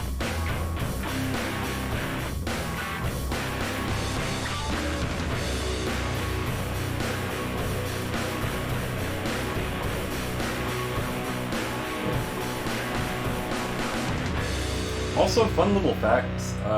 So just because we were talking about Maria's voice actress a moment ago, did any of you guys ever play Shadows of the Damned? Which came out for 360 and PS3. If you guys don't remember, that actually had the soundtrack was done by Akira Yamamoto. They got the same female vocalist, Mary Elizabeth McGlynn. She also does the vocals for some of the vocal tracks in the Silent Hill 3 soundtrack. She does the vocals for the music in Shadows of the Damned, the vocal tracks of that. And the lead character, Garcia's girlfriend, is also voiced by the lady who did the voice work for Mary slash Maria in Silent Hill 2. It's obviously like not even a spiritual successor, it's more like Resident Evil 4 than anything else, but it's interesting that they kind of got some members of the old band back together, so to speak, during the work on that game. It's one of those games that I feel is honestly really underrated. There's a lot of cool stuff that Shadows of the Damned did, but admittedly the combat needed some work. Shame that it ended up overlooked, and now a lot of people are like, what's that? I've never heard of that game, and it's like, man, it was good. The writing was good.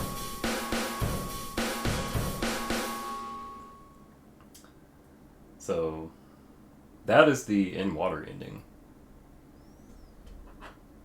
And we can see this little one last photo of Mary, although it doesn't matter now because we just drove our car into a lake. So, let's see what ranking we got, right? Let's see what rank we got for this. Maybe it's an improvement. Last time we got like 4 stars. Actually, it might be worse, because we took some of our time on some things. This is more credits. We are going to skip this one. Well, actually, yeah, we can chill for a minute. Let's give a shout out to the Enhanced Edition development crew. Thanks for making the game not only playable on PC, on modern PCs, but also not look as bad. There's a lot of really nice enhancements, so if you are looking to try this game for yourself, if you come across a copy of Silent Hill 2 for PC, I strongly recommend the Enhanced Edition mods. It's a collection of mods. It is very good, and it's why this game looks as good as it does on these streams that I've had these last few days, because that's what we're running. It's Enhanced Edition. Then this also got some other people that were related to the PC release, like this has some other dudes from Konami, but can we skip this? I don't want to give Konami credit. Yeah, we actually cannot skip this. Oh no. Okay, so I guess we'll just be chilling for a moment. Waiting for the credits to end. I wonder if I can just hit escape. Yeah, we can just hit escape. Alright, so looking at the things, you'll notice from the last time we played, we didn't have anything that was showing up here on the results screen in yellow. Things that are showing up in yellow, that is the game giving you a very subtle hint that passes the bar for a 10-star. In order to get a 10-star, you have to get like everything shown here has to be a good enough result that it's shown in the yellow text. We definitely picked up enough items, because we picked up an absolute ton on this playthrough, with all the exploration through the town and all that stuff. And damage, we only took 182 points total because we almost never got hit, and on easy, enemies are weaker anyway, so it's very easy to get to clear the bar for damage. Damn, we took 8 minutes on the boat segment. That sucks. Let's see, so going over the requirements for a 10-star rank, we would have to do it action level hard, riddle level either hard or extra. Extra is a special unlockable difficulty for puzzles, which is like just ridiculous brain teasers. Like, if you think the hard riddle difficulty is hard, extra is fucking extra. It's crazy how difficult some of those are. The ending doesn't actually matter, as long as you get all of them, which, if I remember right, there's 6 total, so once we have all of the endings unlocked, you do have to have seen all the endings to attempt a 10-star run, and once we're at that point, the ending clear will show 4 of 4, and then in parentheses off to the side it'll say +2 to show that you got the 2 like secret endings. Number of saves, you can only save twice to get a 10-star. Total time, I think, is 3 hours. It might be 2.5. I can't remember the exact how quick it needs to be, but I know it's long enough that you actually do have a little bit of leeway. You don't want to like wander around and get lost, but you have a little bit of wiggle room to take your time and pick up stuff. Or if you need to take more time to kill more enemies because you have to kill so many. Walking distance and running distance also do not matter for rankings at all. They're just there just as a neat stat. Items, I want to say you have to pick up, I can't remember if it's 200 or 150. The +4 shows how many like special items we picked up. In this case, that would be the items used for the rebirth ending: the White Chrism, the Obsidian Goblet, the Book of the Scarlet Ceremony, the Crimson Tome, as it's sometimes called. And the 4th one, oh, the Chainsaw. Yeah, because that's a special, that's not possible to get on your first playthrough. That's considered a special item. Enemies defeated by shooting. To get a 10-star, you have to have 75 enemies defeated by shooting, and set another 75 defeated by fighting. If you stomp an enemy when they're down, that counts as fighting, so even if you shoot a guy like 10 times and then he falls over, if you stomp him for the last hit, that counts as by fighting. So, part of the tricky part of hard difficulty, yeah, you actually just, like, even if you knock him down, you're supposed to, for it to count by shooting, you just have to aim down and just shoot them while they're on the ground. 5-hit riddle difficulty. That is extra. Extra is, in a word, extra. I thought this was a survival game, not a Quake match. Just start bunny hopping around Silent Hill. Yeah, it is not easy to keep track of. Most people, in most of the guides that I've looked at for 10-star stuff, most people say they just kind of like keep a mental count. And I guess like once you've done it enough, once you've made enough attempts, you can probably get a pretty good idea of like, okay, I've killed a dozen by the time I get to this building, or whatever. It's probably easy to have a rough idea, but most people that I know do not, they don't do it exactly to 75 and then stop. A lot of people kill a few extra, because you can go like a little bit over it, just to have some wiggle room, just to be sure. The only thing it really costs you is time, and for the shooting one, it just costs you a few more bullets, but even on hard, like this game is not nearly as stingy with its ammo that it gives you compared to a game like Resident Evil, where sometimes, if you don't manage your ammo correctly in that game, like you can actually literally run out and create like really difficult scenarios where it's like, okay, now you gotta beat this boss with your knife. Oh, no problem. I am, thank you guys for coming and checking this out. I appreciate you coming here and chilling. Just to go over the last couple of things here, the boat stage time, I don't remember how quickly you have to do it. I think it's like 1:30 or something. Maybe it's just a minute. But you have to like figure out that that boat segment really quickly, and it has to be on hard, so you're doing the like twin analog stick rowing thing. Boat max speed, I don't think that one actually matters, or if it does, maybe you just have to get the rhythm just right. I don't know. Damage, you can only take, I think it's 200 points of damage or less throughout the entire run for it to show up in yellow, for it to pass, which we did. And then it shows our rank this time, which we got 5 stars. I have missed this game too. It's been too long since I've played it, so I've been having a lot of fun just taking a stroll down the memory lane that is Silent Hill 2. I have played this game a ton back in the day. So, on that note, I guess the next playthrough that we'll probably do for this is... You know what? How would you guys like to see the Born from a Wish? I might actually just go ahead and knock that out now, just to get it out of the way. I think I'm gonna take me like a 5-minute break, just to get up and stretch my legs, do all that stuff for a minute, and when I come back, we'll do the sub-scenario for Born from a Wish. It's fairly short. It's only... well, I guess I can say a little bit about what the sub-scenario is. So, in the original PS2 release for Silent Hill, this did not exist. A few months, like just under a year later, they came out with the Xbox, the original Xbox port for Silent Hill 2 called Silent Hill 2 Restless Dreams.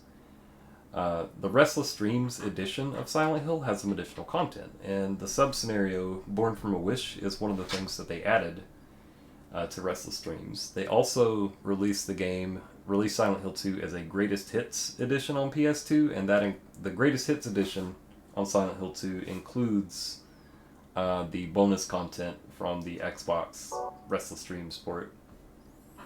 So many games were fiending for extra content. Yeah, that was because Microsoft was paying the money.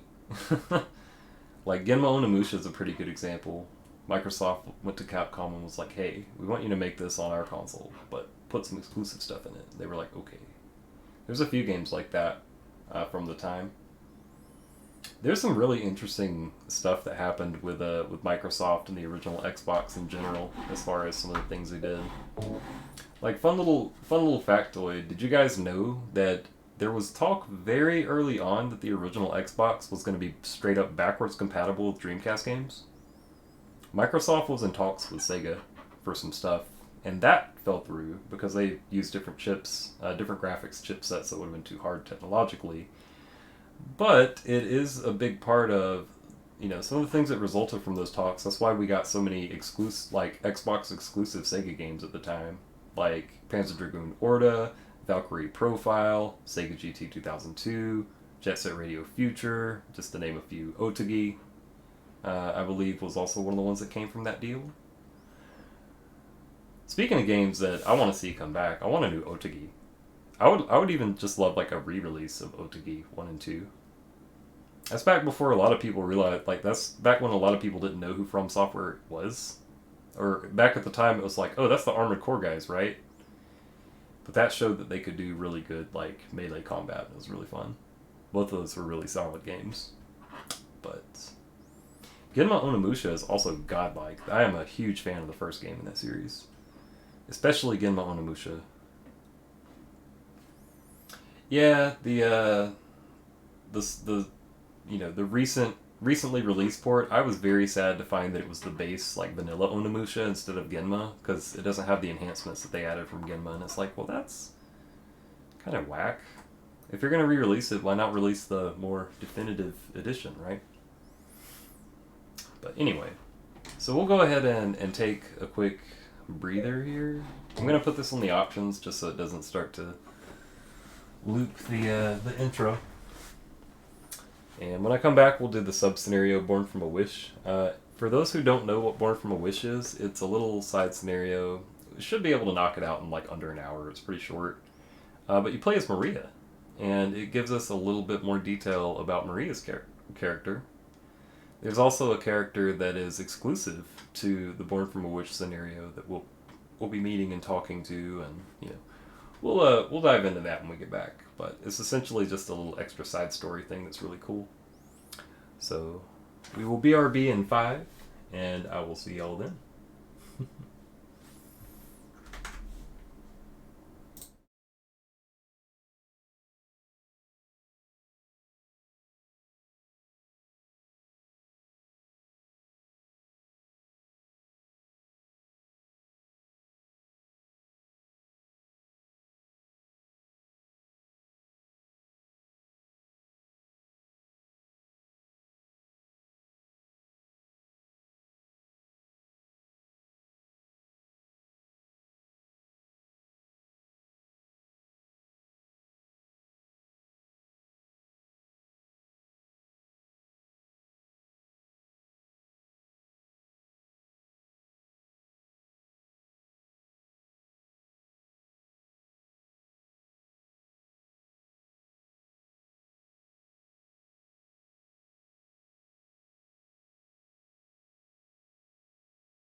back in business.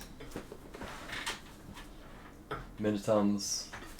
So many games were fiending for extra content in the Xbox ports. Onimusha Fatal Frame. Fatal Frame! Oh, I got so lucky.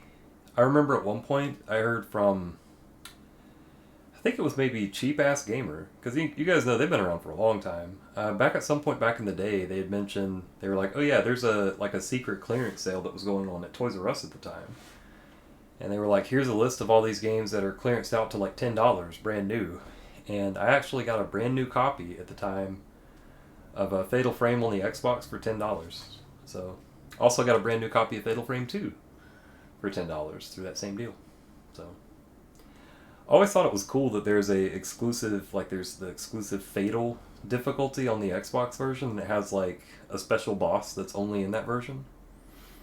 I keep telling myself at some point it's like, man, I really just need to play through Fatal Frame 1 and get to where I can see it, because it's one of those where like I'm sure that there's probably YouTube footage now, but I remember at the time when I heard about that there was no footage or anything, so I didn't even know what he looks like. I just remember hearing there's an exclusive boss on the Fatal difficulty. The last boss is different. You have the Xbox copy of the OG? Good stuff. Let me hit my like handshake emoji. Bros. Fatal bros. Fatal Frame was your favorite horror franchise. You think the nature of photographing is so sick. Honestly, I still feel this way. Like, people ask me, my favorite game of all time and my favorite horror game is Silent Hill 2. But when it comes to, when people ask me, what do you think is the scariest? Fatal Frame.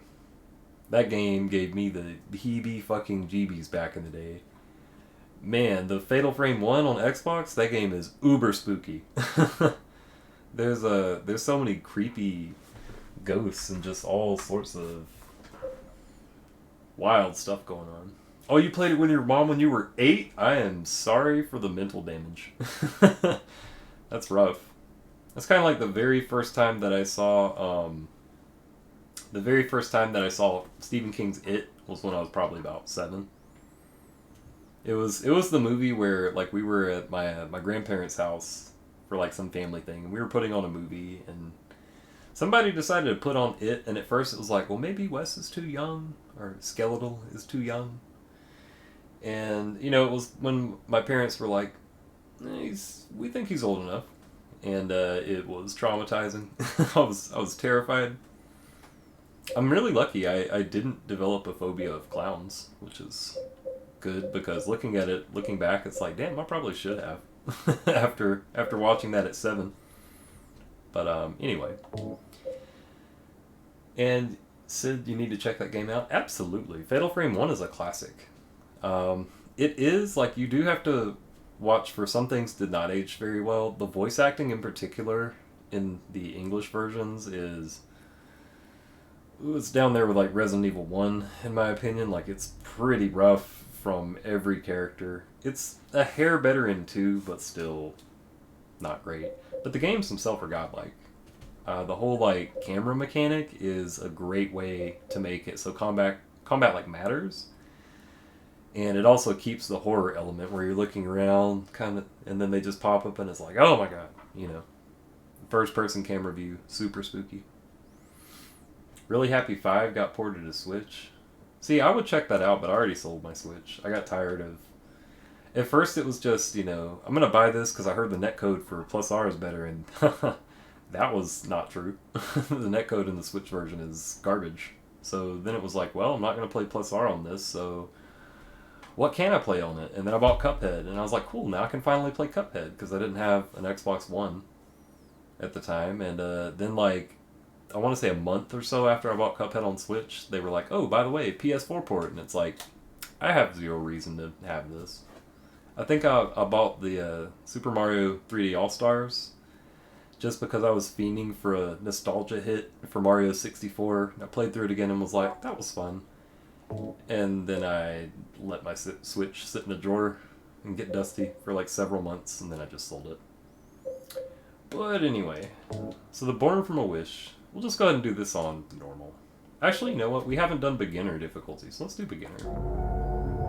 That'll rev us up for or ramp us up for next When I time. woke We can up, jump into hard. I was all alone.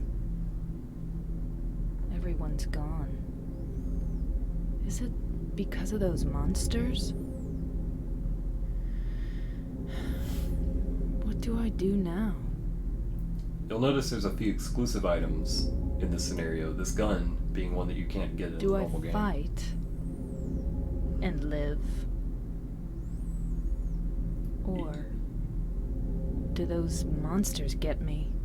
Even Maria, unsure of how she came to I don't exist, have any she's like, reason I to just go kind of on appeared living. here. But maybe I could find one. But I'm scared to die. I'm so afraid of pain. Just like Mary. Should I run away? I want to find somebody. I don't like being alone.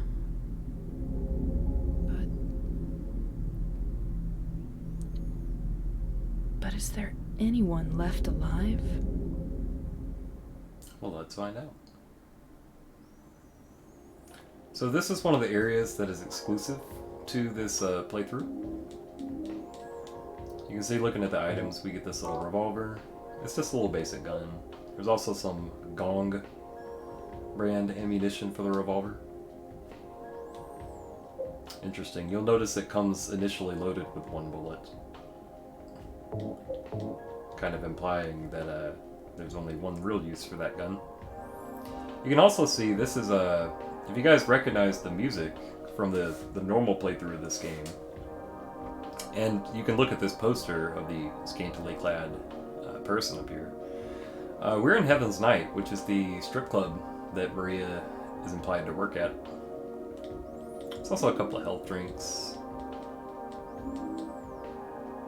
You can tell this is her little side room is where we're at. So let's go ahead and go. I'm trying to remember where we need to exit. I think we just want to. Yeah, we can walk in here. Oh, this is also where we get one of the other exclusive weapons, which is the Chinese cleaver.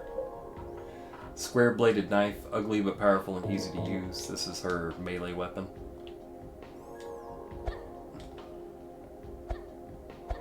Kind of works pretty similarly to any of the other melee weapons, where you have like the you can swipe left and right kind of, or you can do the big chop.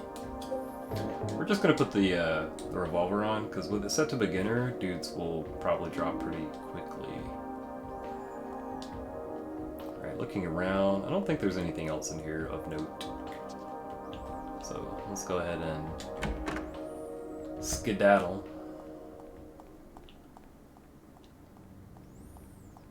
So now we're out in the town. You'll notice the places that are blocked off are a little bit different, and that's because it wants us to go to a certain...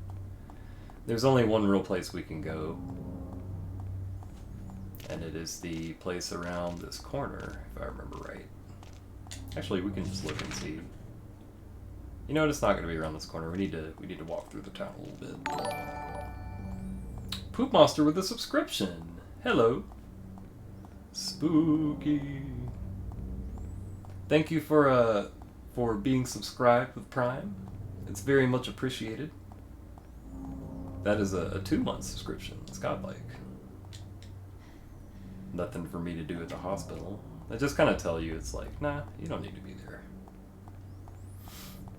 Let's wander down a little bit and get to... I want to say we need to swing a left. Gosh, he runs a little slower than James, it feels like. Dude's out here just wandering around.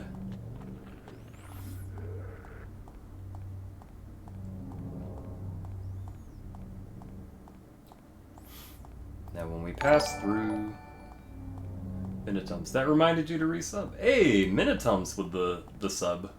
That is a 3-month subscription streak. I appreciate that very much from both of you. Thank you.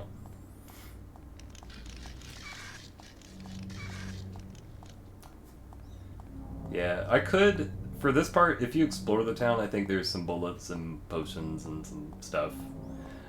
We're just going to skip that, because for this scenario, there's almost no fighting in it whatsoever. So it's mostly more puzzles and doing stuff.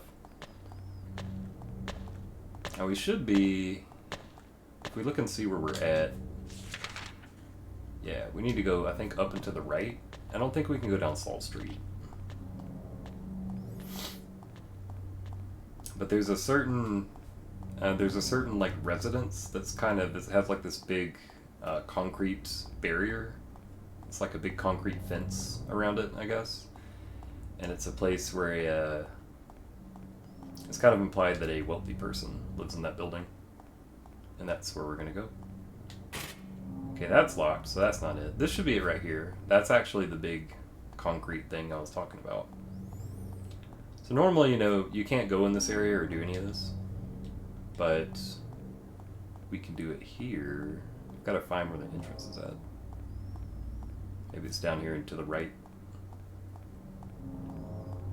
Okay, it's definitely not down that way. Where is it at? Maybe it's this one. It's one of these that has the big concrete. Yeah, here it is. It's got the open door. So this all is exclusive to the sub-scenario, like all of this area. Also, if you remember, Maria doesn't have a radio, so instead she gets spooky music when monsters are nearby. Oh, did I stomp him? Is he dead? Another dead body that is suspiciously dressed identically to James. And there's this guy. Oh, we can't shoot him. Yeah, it's basically like a rich person's house or something. Is essentially what this is. A little mini mansion. Resident Evil vibes, right? So we're just gonna walk around a bit and see what we can find. There's a map here. Map of the mansion. Alright. It's time to do the typical do not use. The fireplace is boarded off. Do not use is written on it. Now, I know I had mentioned that this is a spoiler-heavy stream that applied for the main stream. For this little sub-scenario, I am going to keep the spoilers to a minimum. Just to, you know, for stuff that we haven't already covered, I guess. Don't want to give things away too early. Nothing inside. Too bad. That's broken. Let's try some of the other doors. Let's try over here. What do we got? Busted. What else is down here? Nothing. If we go upstairs, we will find some bullets on the shelf.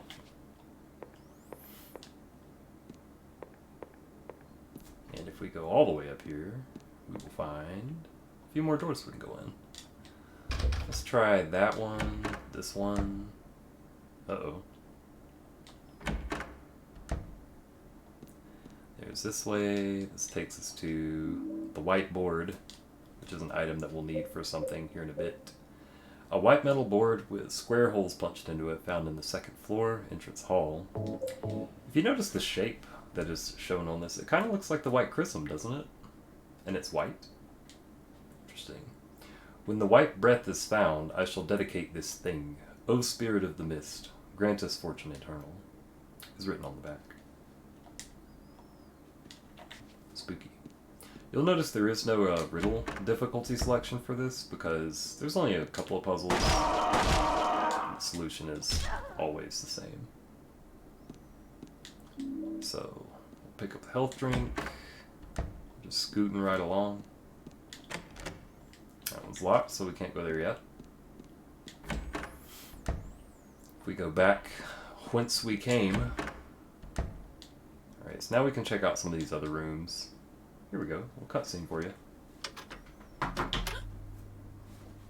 Is somebody there?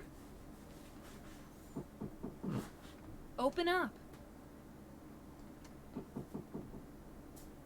Hello?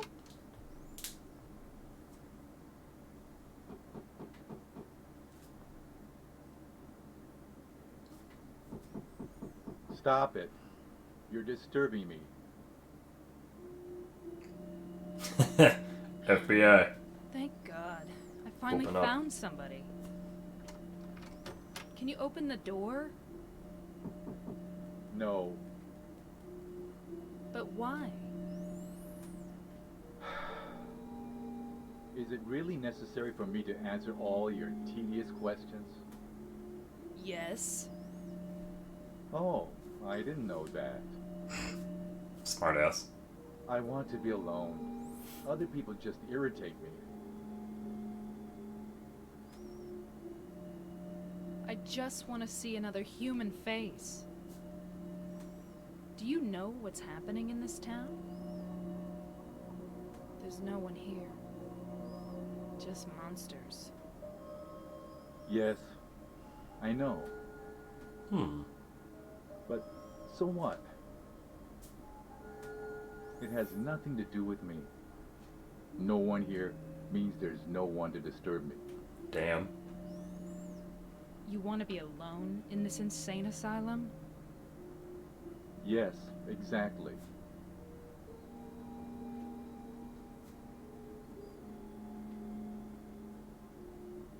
But how can you say that it's this town that's insane? Perhaps it's we who are insane. Both of us. Hopelessly insane. Are you satisfied? Would you leave me alone? Damn. My name is Maria.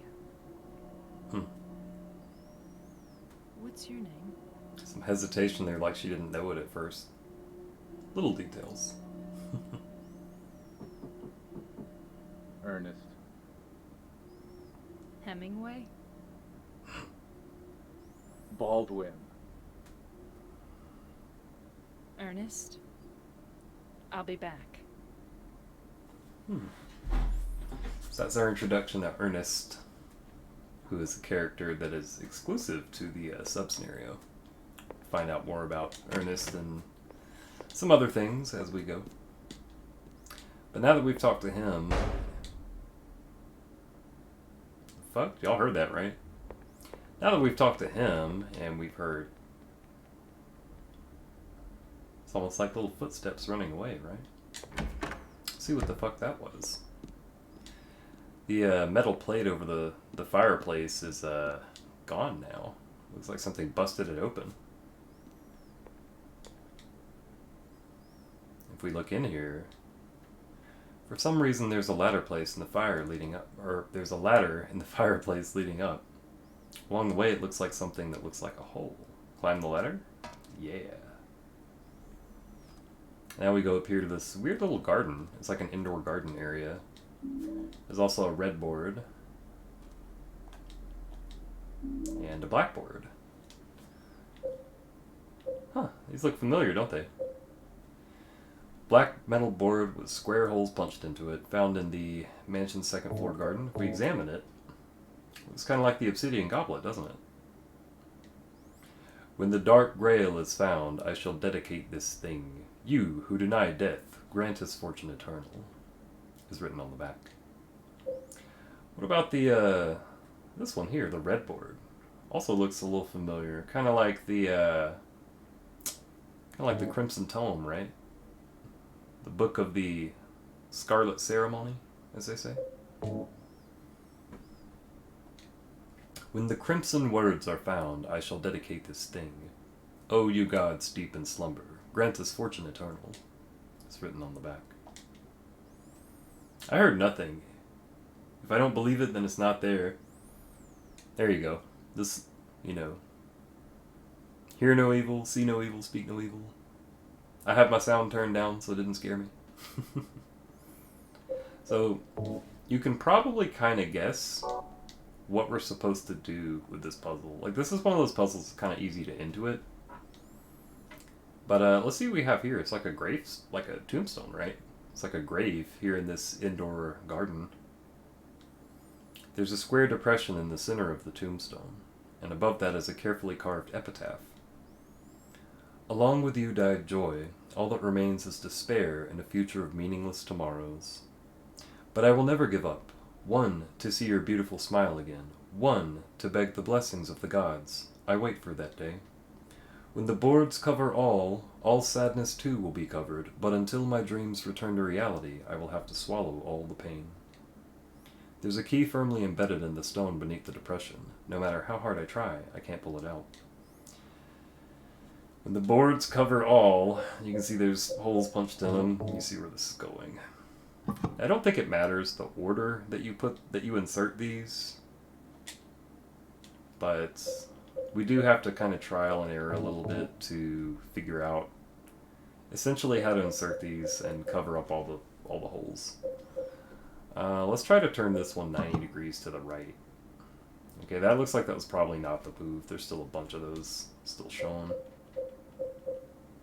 And if we put this one in, we would need to put it in, let's try 180 degrees. Not even close. Open holes in the boards are still overlapping. Still see the other side, so we need to take these out. Alright, so a good way to trial and error this puzzle is look at the corners, because the corners are going to be, if you can cover the corners, you should be able to cover everything else. So let's see where we've got the whiteboard. So there's a square in the top left, bottom right, and a covered square in the top right. So we know the top right's covered, so we don't need to put anything that is overlapping. We can safely put a square in the top right, right? So let's try to do that with this one here. So do we want to put it in? Let's see. I think we want to put this in 90 degrees to the left. Okay, that's going to be 2 on opposite ends, which is unfortunately not going to work because we know we can't configure it that way looking at the red one. So let's go ahead and take this one back out. And let's see, that was 90 degrees to the left. So let's try 90 degrees to the right, right? Actually, let's try 180. No, we already tried 180, didn't we? Yeah, let's put it into the right. No, that's the one that we tried before. Okay, so let's take it back out. And then let's put in the blackboard 90 degrees to the right.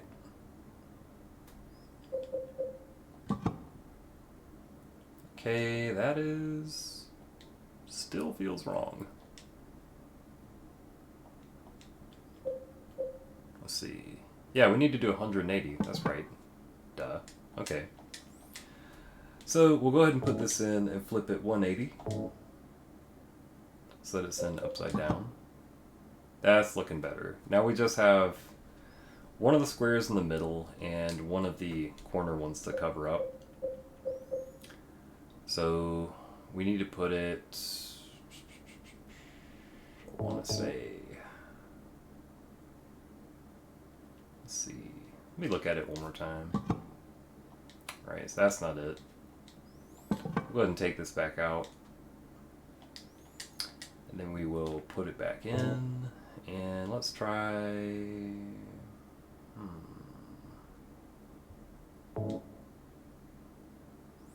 Let's try 90 degrees to the right.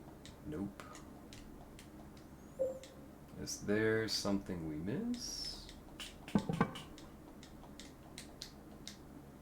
Right, so...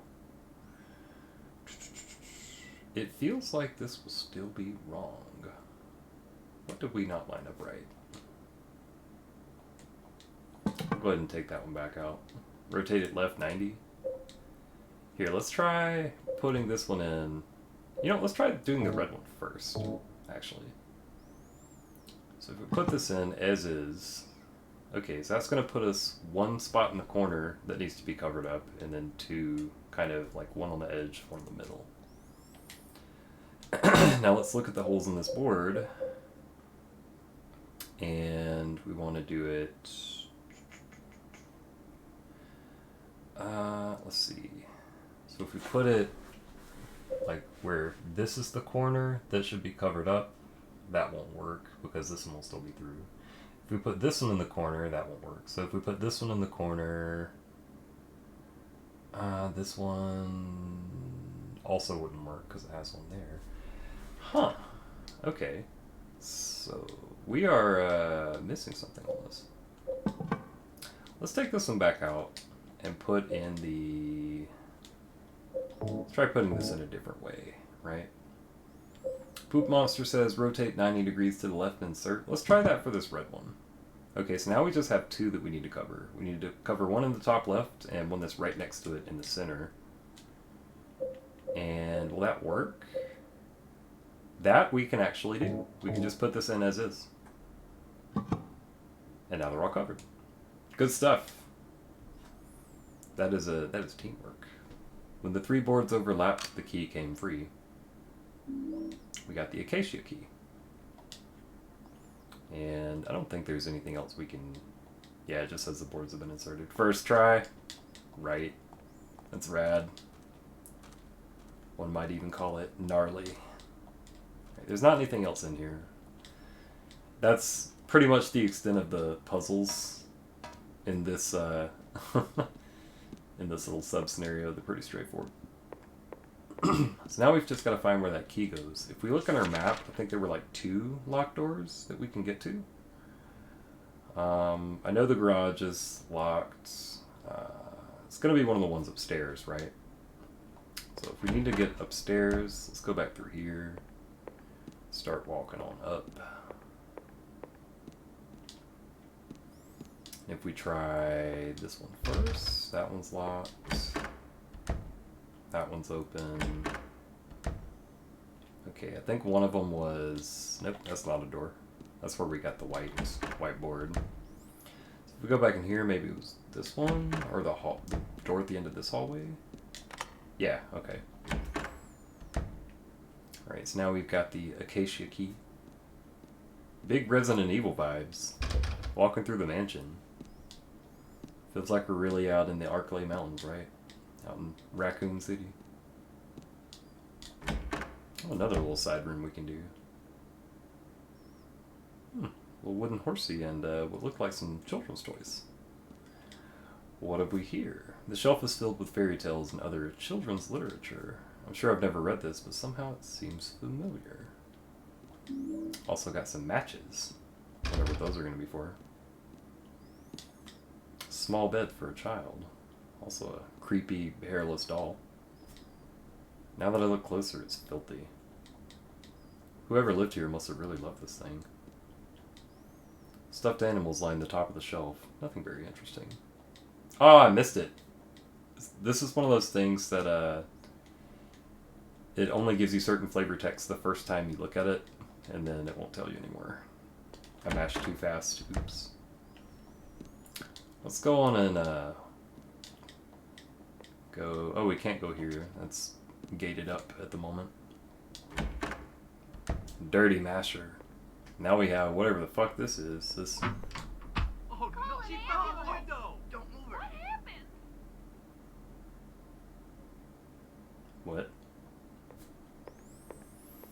Don's eye reflexes. Mashing is in my blood. What can I say? Alright, so we went up here to the attic and heard a kind of disturbing sounding clip. Can't see anything. If only I had some light. Well, how will I get that? Oh, I see.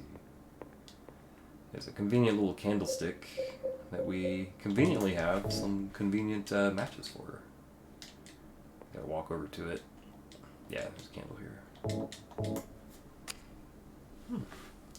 It's lit. Literally lit. Literally lit. You can also see there's something below the chair. Is this a birthday card? To my dearest daddy, happy birthday from Amy Baldwin. Oh no. I think I see where this is going. I got a birthday card and a present. And not much else up here. Pile of junk. Pile of junk. A wooden box. Pile of junk. Not much going on. But we do have that birthday card that was sitting up here in the attic.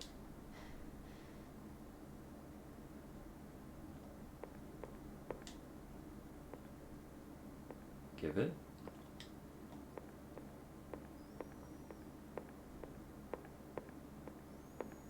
Uh-oh, I think there's a bug. I'm pretty sure this text is supposed to disappear off the screen. To my daddy. Oh, that's it. When you try to walk out the door, she finishes the little sentence for you. We gotta be careful. I think there might be some enemies that have respawned. Like that one. Oh, he got me good. Jeez. Jeez Louise. Alright, so let's try to remember how to get back to where Ernest is, because I don't remember. This is back to... Oh, this is another room with a little fireplace. Got a first aid kit. Got a book on the table.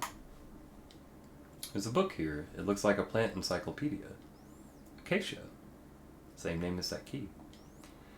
A genus of evergreen trees from the mimosa tribe of the pea family. Its tiny flowers are yellow or white and grow in clusters. Common varieties include the gum tree. The acacia tree is a potent symbol in many religions across the world. In Christianity, it represents eternal life and morality. In ancient Egypt, it represented purity and rebirth, while in ancient Babylonia, it was thought of as the tree of the goddess Ishtar and was a symbol of life. It was also a holy tree to the ancient Jews, who built the sacred Ark of the Covenant from it and for whom it signified a peaceful death and a release from grief. Interesting symbolism here. Acacia. Nothing interesting above the fireplace. She's looking at something. There's a clock here. Oh, health drinks. In the bookcase, as they tend to be. God damn it. Little obnoxious bugs. Now this door is unlocked. I think this is a back way to wherever we just were. Yeah. Right, we need to go find Ernest. He's around here somewhere. I can't remember which exact room he's in. Oh, you know what? I think this is the room he was in, and now he's not here anymore. Yeah, that's right. He is no longer in this room. So now we have to find him, where we can give him the little birthday card. God damn it. I hate these guys. Alright, that puts us back where we were. So if that one we already know is locked. What is she looking at?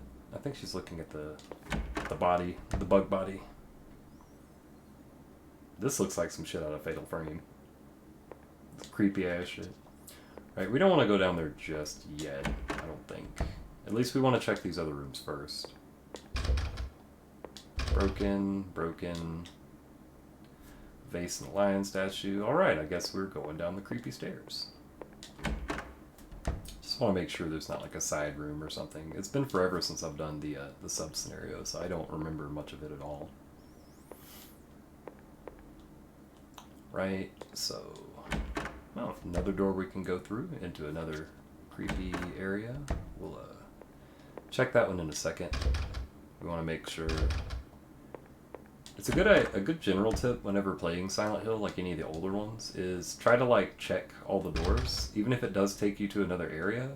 Sometimes you'll have doors that can only be unlocked from one side, and you want to make sure to hit those just in case you come across one. She's looking at something here on the floor. Revolver bullets. He thinks there may be trouble afoot.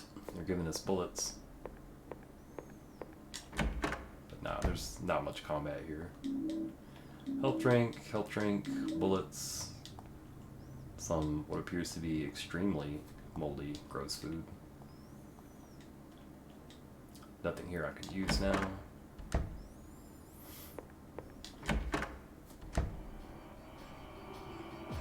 Creepy music.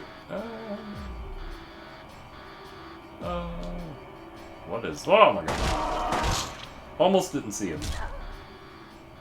The lighting in this room, practically camouflaging. Leggy boy. Now we're in a little study, it looks like. There's a clock here. Complete editions of difficult looking books. A clock here that no longer runs. A something. Lost memories. I have the strongest trust. You may even call it faith in the miracle called Resurrection of the Dead. Upon the hill where the light descended, the beast intoned his song. With words of blood, drops of mist, and the vessel of night, the grave became an open field. The people wept in fear and joy at the reunion, but my faith in the salvation of Zuchilpaba did not waver. It is also spoken of in the ancient legends. The original worshippers did not believe that death was the end, but that it was simply the path by which the deceased returned to nature. They also believed the process was reversible. There's something imprinted towards the bottom of the page. Did Ernest write this? What could it mean? Blood equals red, mist equals white, night equals black. Remember we talked about those special items necessary for the rebirth ending? It sounds like something Ernest was researching. It's pretty interesting stuff. Let me make sure... Oh, there is another door back there. Let me make sure it's not. It's probably another broken... Nope. This is actually a cutscene. Let's see if Ernest is in here this time. Do you know a little girl named Amy? Why do you ask me that? This letter. To my dearest daddy. It's from a girl named Amy Baldwin. Your daddy?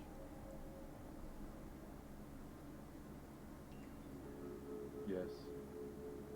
Where'd you find that? Up in the attic.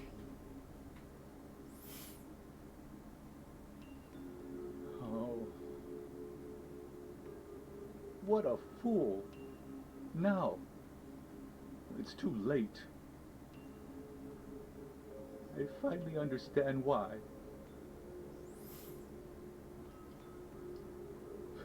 Why she was there. Why she was holding that empty envelope when she fell. Ernest. Amy. She isn't... I'm sorry. I'm sorry I reminded you. No need to apologize. You didn't remind me. I've never forgotten. Maria, some things we forget, some things we can never forget. It's funny, I'm not sure which one is sadder. It's been 10 years, but I still... Ernest, I'm sorry. I didn't know. No, it's fine. Maria, that letter. I'll leave it here.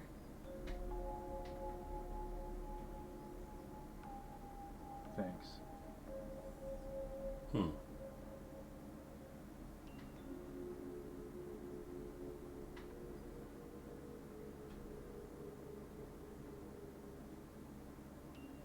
Maria? So you must be... That's why you could see me. Huh? What? So perhaps that means that I can hope for a miracle as well. What do you mean?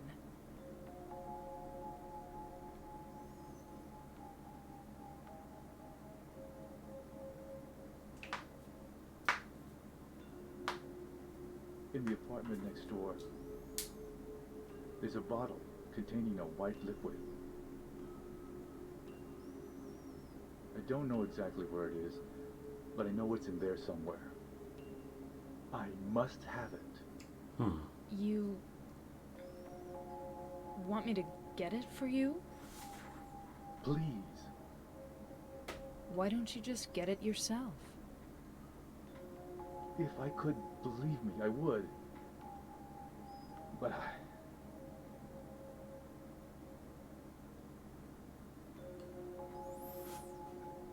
White? I'll open the stairway door. Ernest, Do you really believe it will work? I don't know. She knows what he's trying to do. Well, that's okay. I don't mind fighting for an impossible cause. Anyway, it beats just giving up and doing nothing. Maria, thank you.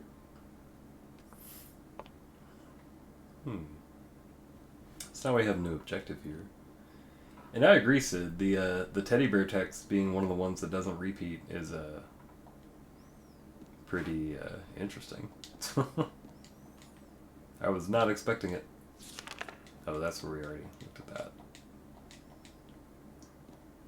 Yeah, so we can kind of tell what he's going for. He really needs that white chrism, it sounds like. So now we have to explore a little bit and try to find... I don't think we can go in the playroom. Yeah. Probably need to just go up the stairs here. Or maybe one of these mini doors. Okay, that one should take us back out front, I think. Yeah, that takes us back out to like the main room. Whoa! Bro. That was a cheap shot. Come on, bro. Already killed this guy. Then I came back in and he was alive and, like, foot punching me. Oh, it's blocked. Okay, so I guess that was pointless. Alright. So, let's go ahead and go back out to the front. I think if we look at the map, it should now mark it when we go outside. Maybe. We'll find out. But he did say it's the apartment next door, right? Let's see how we can get there. Let's see, I wonder if we can just take this door. This will let us... Nope. Maybe this one? Nope. Maybe we just have to actually go back outside. It's been a while since I've done this, so I can't quite remember. Yeah, we'll just walk out the front door. He did say it's the apartment next door, right? So we'll just wander outside and see. Alright, so it's definitely not going to be that way. Oh, she's looking around at something. Let's see. Oh, the apartment next door is the Blue Creek Apartments. It's down here. And I wonder if it'll let us go through that door that was locked previously now. At the very least, we can grab this stuff out of the back of this truck. Spooky stuff is walking around the town. Alright, can't go in that way. Wait, what? Gun in your hand? Why, what an astute observation. Why, yes, I do have a gun in my hand. Nope, that's still locked. So there's probably another door inside. Because now that I think about it, I think you do have to go. There's like some sort of place that leads you out like a back entrance. And I think you actually take like some sort of weird like back way into the apartments. Oop, not that one. That is not the back way we're looking for. We don't want to fall off the earth or whatever happens if you walk off the side of that street. Let's just mosey on back in here and see what we got. Alright, so... service room. We probably need to get, like, to around... somewhere. Is there any locked doors still? No, but there are a few that we haven't tried. So, let's just start looking at stuff.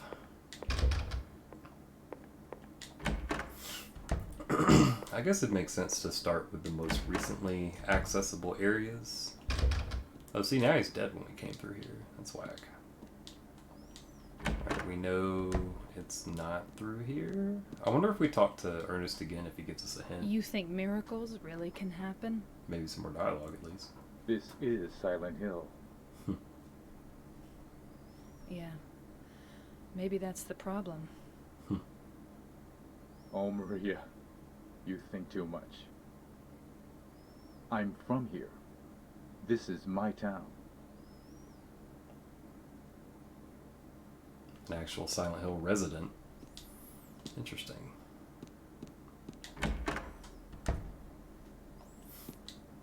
Right, is there any doors we have not checked here? No. Let's go ahead and walk back out. Right, this is the kitchen we were in. Let's see if there's anything else down the hall. Oh yeah. Go into this creepy looking basement deal. Oh yeah, no map of this area. There's a few doors we gotta cross off the list. Ah, yeah, now we're going the right way. There's a plate on the floor. It says Amy Baldwin. She was loved too much by God. 7 years was not enough time. Also, bugs. They're here somewhere.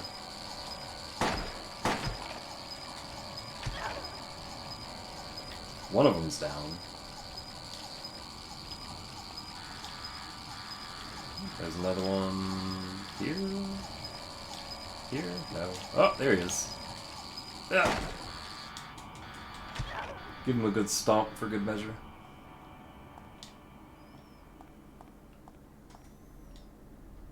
Yeah, here we are.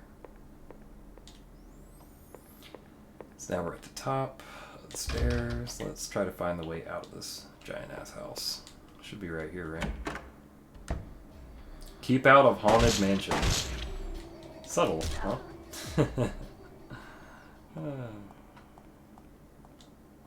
Haunted mansion, they say. Right, let's wander around a bit. I don't think there's too much in terms of flavor text or things that we can look at for a lot of this. So we're just gonna be wandering around.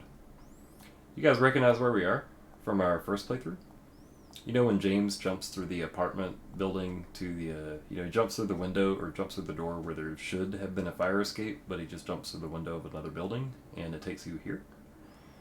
So that is where we are. For this, we just want to check a few rooms here. Yeah. This guy gets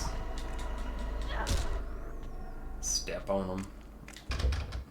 Alright, nothing down that way. Let's try the other end. Ooh, PS2 camera, doing PS2 camera things. This guy, one and done.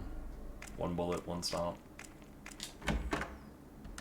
Okay, this is the room with the three bright coins and 5 holes B puzzle. But we can't read it, so we're not worried about it. But we do see the little white bottle with the white liquid. That looks surprisingly similar to the white chrism, doesn't it? But the description is different. Small bottle filled with an unknown white liquid. The label reads, "I deny thee." Spooky. Also some health kits. Just cause. I think dying is something that you pretty much don't have to worry about in the sub scenario, because it's just regular enemies, they're all easy. Especially since we put it on beginner, it's like, don't have to worry about that really. So let's go ahead and go back out. And back to the Baldwin Mansion. Back through the little exclusive outside areas.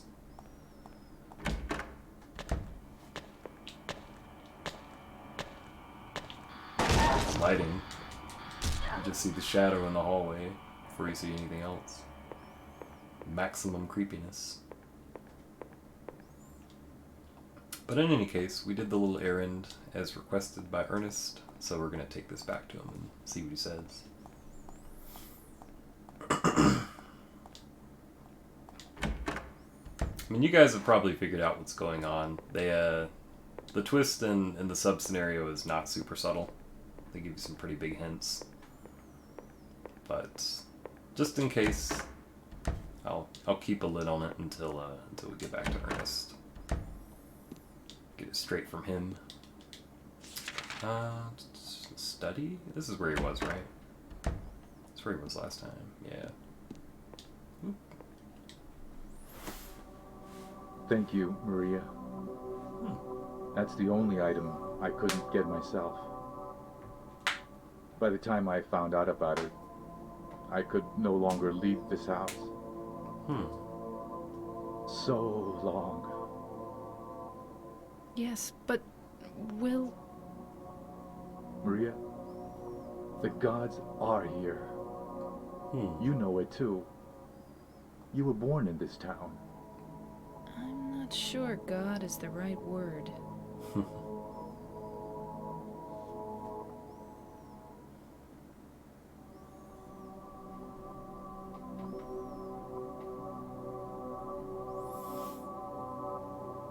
Do you believe in fate? Not really. That's fine then.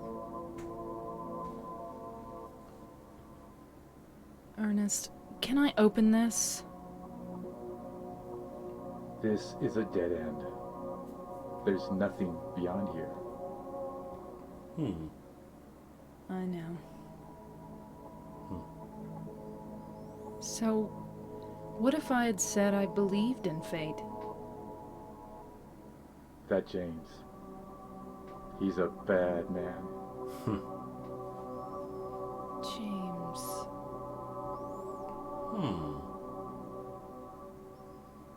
Sounds familiar.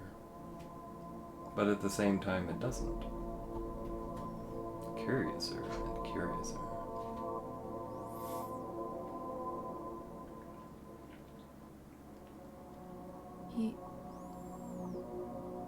Yes. I know. He's looking for the you that isn't you. Because he's kind? Do you know something? Yes. Maria, you're... Anyway, that's just what you think. You don't really know anything. That's fine. Okay.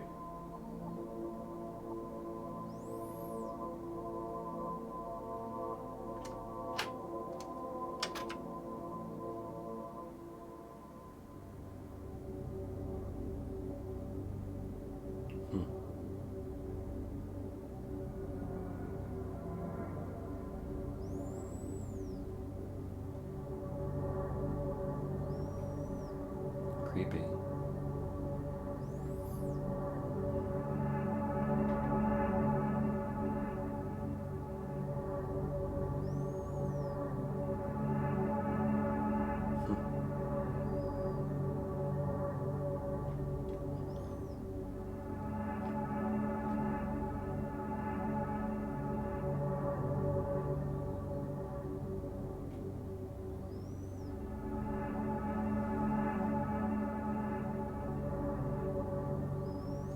Really appreciate the long pan here to really show you it's like, nope, there is no one here. Just a birthday card and an opened birthday present.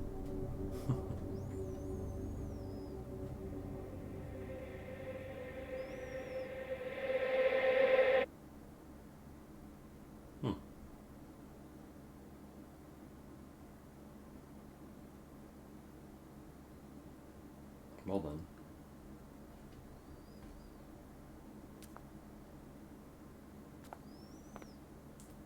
But her discussion with Ernest made her realize some things.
James. Perhaps her talk with Ernest gave her purpose.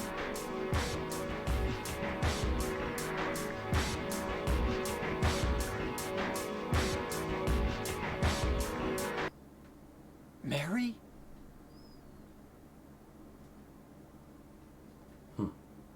No, you're not. Do I look like your girlfriend? My name is Maria.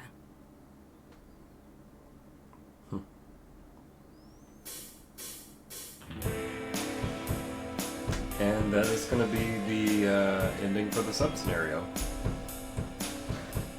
The sub-scenario only has the one ending. As you guys can tell, it's not a whole lot, not super involved. It's just a little extra background on one of the more interesting characters in the game, so you find out a little bit more about Maria. You find out that she is, well, as Ernest says, you're... And then she cuts him off and says, well, that's what you think. You don't know anything. He basically knows, with Ernest being a ghost, obviously, he is able to tell that she is not a real person. She was born in this town, just created from some sort of, maybe the town itself manifested its powers in a way that gave life to this idea that James had. Also, this song is a certified banger. There's so many good songs that I figured on located for this game, and this is definitely one of them.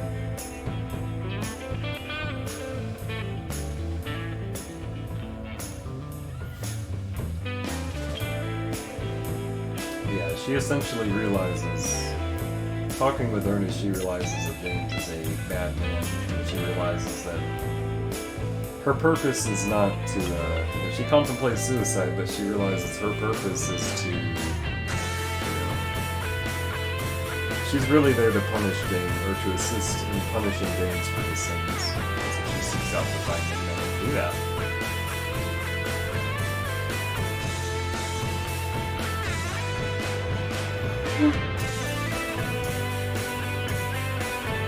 Any of you guys ever seen Memories? It's an anime movie that came out in about 1995. It's like a collection of 3 different short stories. There's one of the stories in that, the opening one, Magnetic Rose. I've always wondered if this sub-scenario, if the plot for it was inspired by the story of Magnetic Rose. Or by one of the sub-stories in Magnetic Rose, something that happens in that scenario specifically.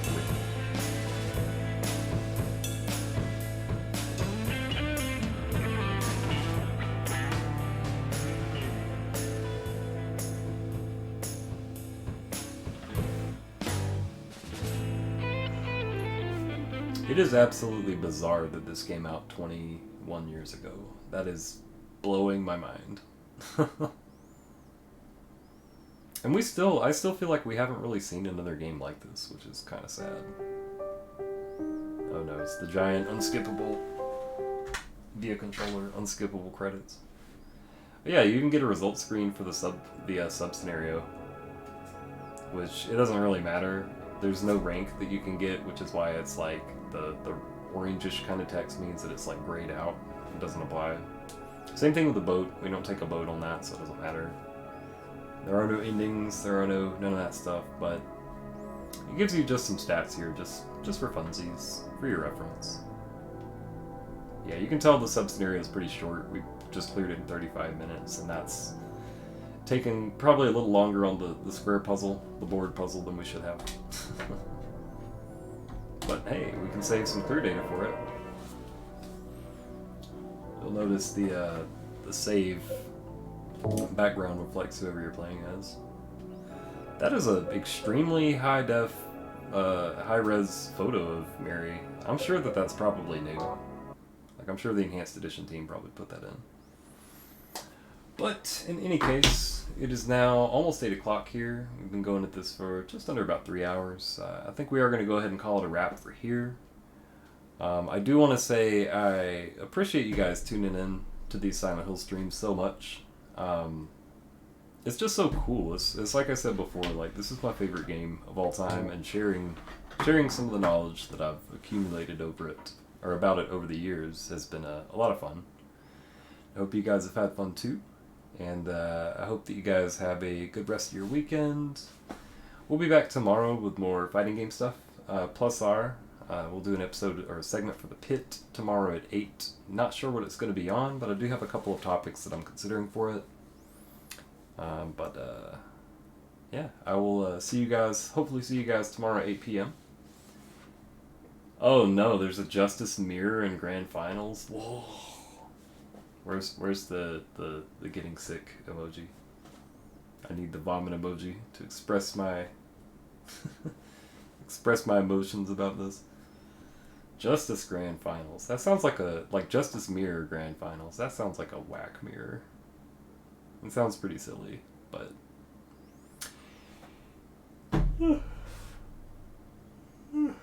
anyway,